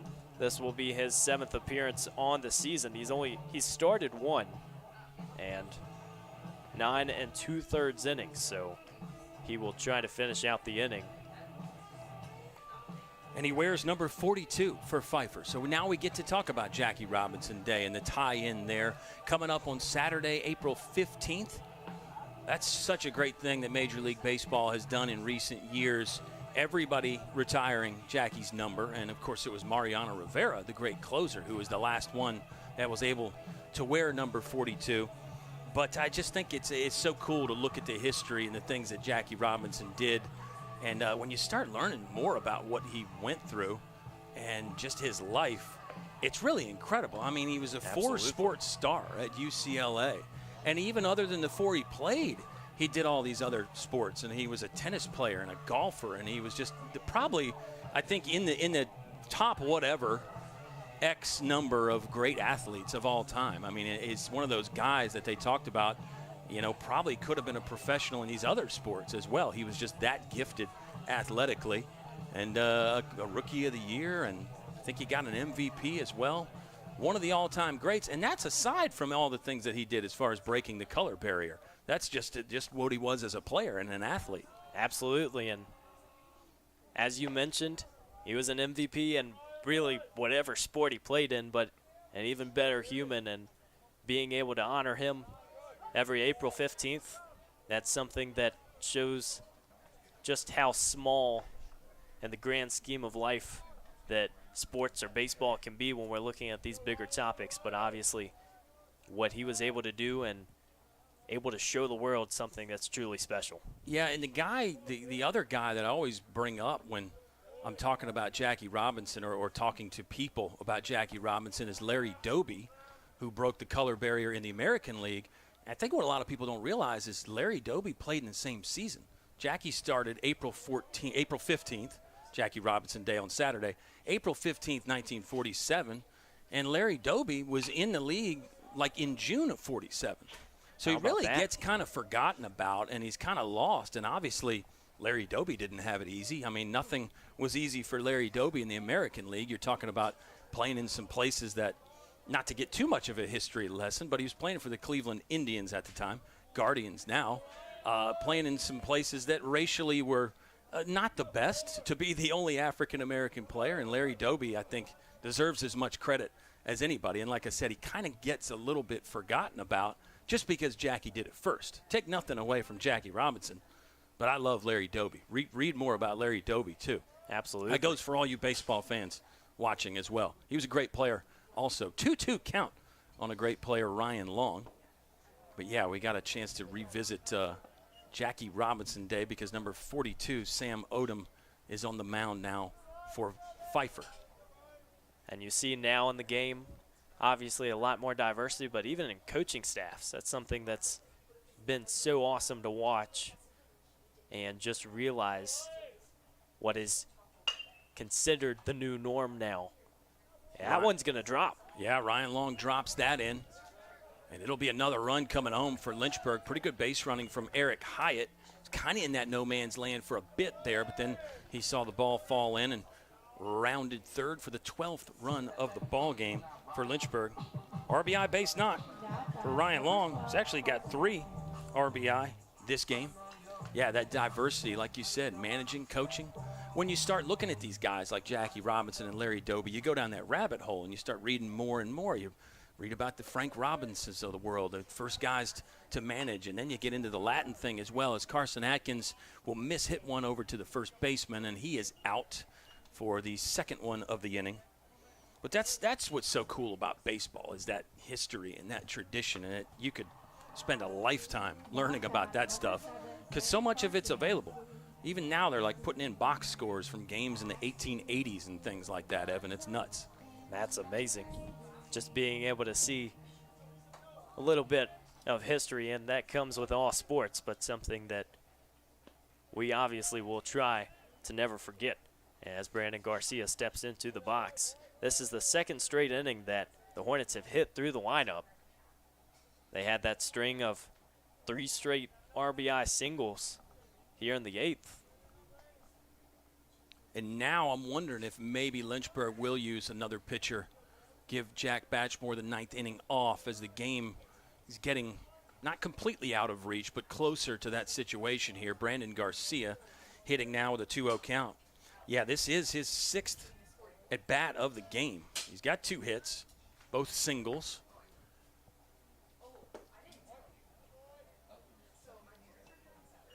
And now he's got even more of a hitter's count at 3-0. I see some activity in Lynchburg's bullpen. That's what's making me wonder. But wouldn't shock me to also see Jack Batchmore either. I'm kind of 50-50 right now if you ask me for a prediction. Well, situation 2 in this ball game, obviously it's late, but not a very close scoreline anymore, so you have to think, do you want to rest Batchmore and not take any chances? You know he can get the 3 outs, as Garcia is going to be called for strike 2, so full count and 2 down. Runners at 2nd and 3rd for Brandon Garcia. It's a 12-4 ball game. Lynchburg took the lead in the bottom of the 6th. Bouncing ball from Garcia that will get fielded. Inning is over. Lynchburg scored 1 in the 6th, 3 in the 7th, and it's 4 here in the 8th inning. And now the Hornets lead 12-4 as we've got the 9th coming up. Don't miss the conclusion from Fox Field on the Lynchburg Hornets Sports Network.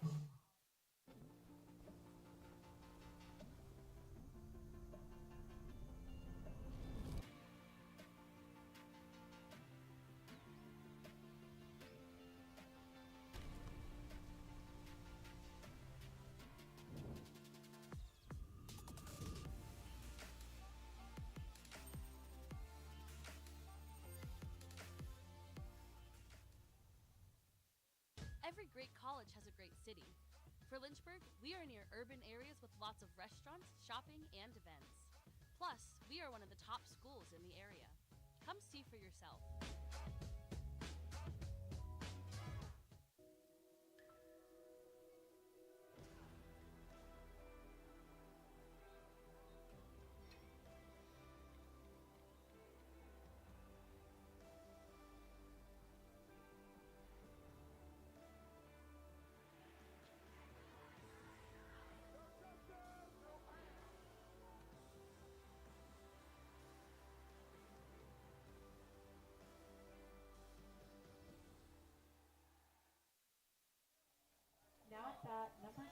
Nice little NCAA advertisement there in between innings, as it is D3 week. We're celebrating. We hope you're celebrating D3 week. If you're watching this game, that probably qualifies as celebrating, watching this Division III baseball game. Jack Batchmore still out there for Lynchburg. Evan, and we get a pinch hitter for the Pfeiffer Falcons. Batchmore, so far in this game, has done a solid job of just coming in, working quickly and efficiently. As we said, it's going to be Connor Welker who's going to bat for the Falcons, just his 4th at-bat of the season. Yeah, looking for his first hit of the year. Tough task against Jack Batchmore. It's a 2-strike count. Good breaking ball there from Batch. Fiedler with another good stop. So comfortable catching that breaking ball. It comes with a lot of work.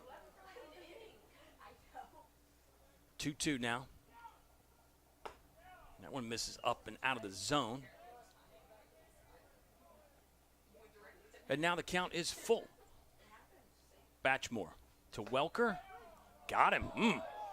Low and away at the knees for another strikeout. That's K number 5 for Jack Batchmore. 12 of the game for Pfeiffer. So that's similar to that first game we talked about. Lynchburg beat Pfeiffer earlier this season 17-12. That was back in mid-March. And Pfeiffer racked up 15 hits, but they also struck out 15 times. So seen a little bit of that today. Evan, it's 10 hits on the board for the Falcons, but they've now struck out 12 times. It's one of those things, too. They're not afraid to get in the box and take a swing at it, but Lynchburg has done a nice job of putting pitches in places where maybe you're limiting damage. We haven't seen too many big hits for the Falcons this game, but obviously they've still found their ways of producing. Yeah, Farrell's got a couple doubles for Pfeiffer. You had the one off Batchmore that hit the fence. But for the most part, you're right. Lynchburg has really done a nice job keeping Falcon hitters off balance for the most part. They've been doing some good things. Josh Turner has one hit. He was the guy that entered the game hitting over 640. So that looks like it'll drop a little bit as Turner now 1 for 4 in this one. 1-2 count now on the new hitter. Hey, we've got Lynchburg's Give Day 2023 coming up, Evan. That's on April 18th. We've actually got a home broadcast here. Lynchburg will host William Peace, so we can maybe talk more about Give Day on that broadcast, but we encourage you to check that out on Lynchburg's website. It's a great initiative, and also D3 Week. There's a lot of great stuff on Lynchburg's social media this week, Facebook, Instagram, and Twitter about D3 Week, and that's a great thing. That is a movement that has grown a little bit in recent years. The NCAA and places like Lynchburg really combining to make that a nice big event. There's another strikeout for Jack Batchmore, so give him 6 Ks now, and he'll be looking to put the cherry on top and probably end the game with another strikeout. It's another new hit for a new hitter, Carter Merrill will step into the box from Dallas, North Carolina to face Jack Batchmore. Lynchburg throughout this entire game, it's difficult to sum up a Hornets performance because I feel like there's so much that happens just both on the batting and pitching ends, but we've seen late in this one, they've really had the bats wake up, and you think partly because you're testing Pfeiffer's bullpen, you're playing against some relievers that haven't had too many appearances, but I think good teams do that, though, Evan. Good teams expose your weaknesses. And Lynchburg's offense, they ask a lot of questions of you. Batchmore asking the questions here. How are you going to hit it? And Merrill is not. It's another strikeout, 7 of them for Jack Batchmore. He closes it down in innings 7, 8, 9. Lynchburg's offense comes alive. They win it 12-4. Still undefeated at Fox. They move to 15-0 at home, Evan. Now it's 4 in a row for Lynchburg total. They've won 11 of their last 12, and they show no signs of slowing down. Maybe a little bit of a slow start in this one for Lynchburg, but they find a way to come alive, and that's what good teams do. And Lynchburg, they qualify 24-4 overall this season. And I think having different game situations is something that you like to see early or even mid-year, and this is a Hornets team that's been tested in just about every way, but it's not an easy schedule coming up throughout the remainder of April and into the postseason. So to get a win like this and to put double digits on the scoreboard, you have to like where things are headed. Always great fun working with you, Evan. I can't wait to do it again. Lynchburg will be on the road Saturday to take on Avert.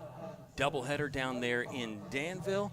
And then we're back at home Tuesday. William Peace will come to town to take on the Hornets. And then it's Randolph-Macon at Fox 1 week from today. So it's a busy schedule for Lynchburg. We hope you'll join us and see the action live or on the Lynchburg Hornets Sports Network. We'll say so long here today. Lynchburg wins it 12-4. They beat Pfeiffer. Hornets improved to 24-4 on the season.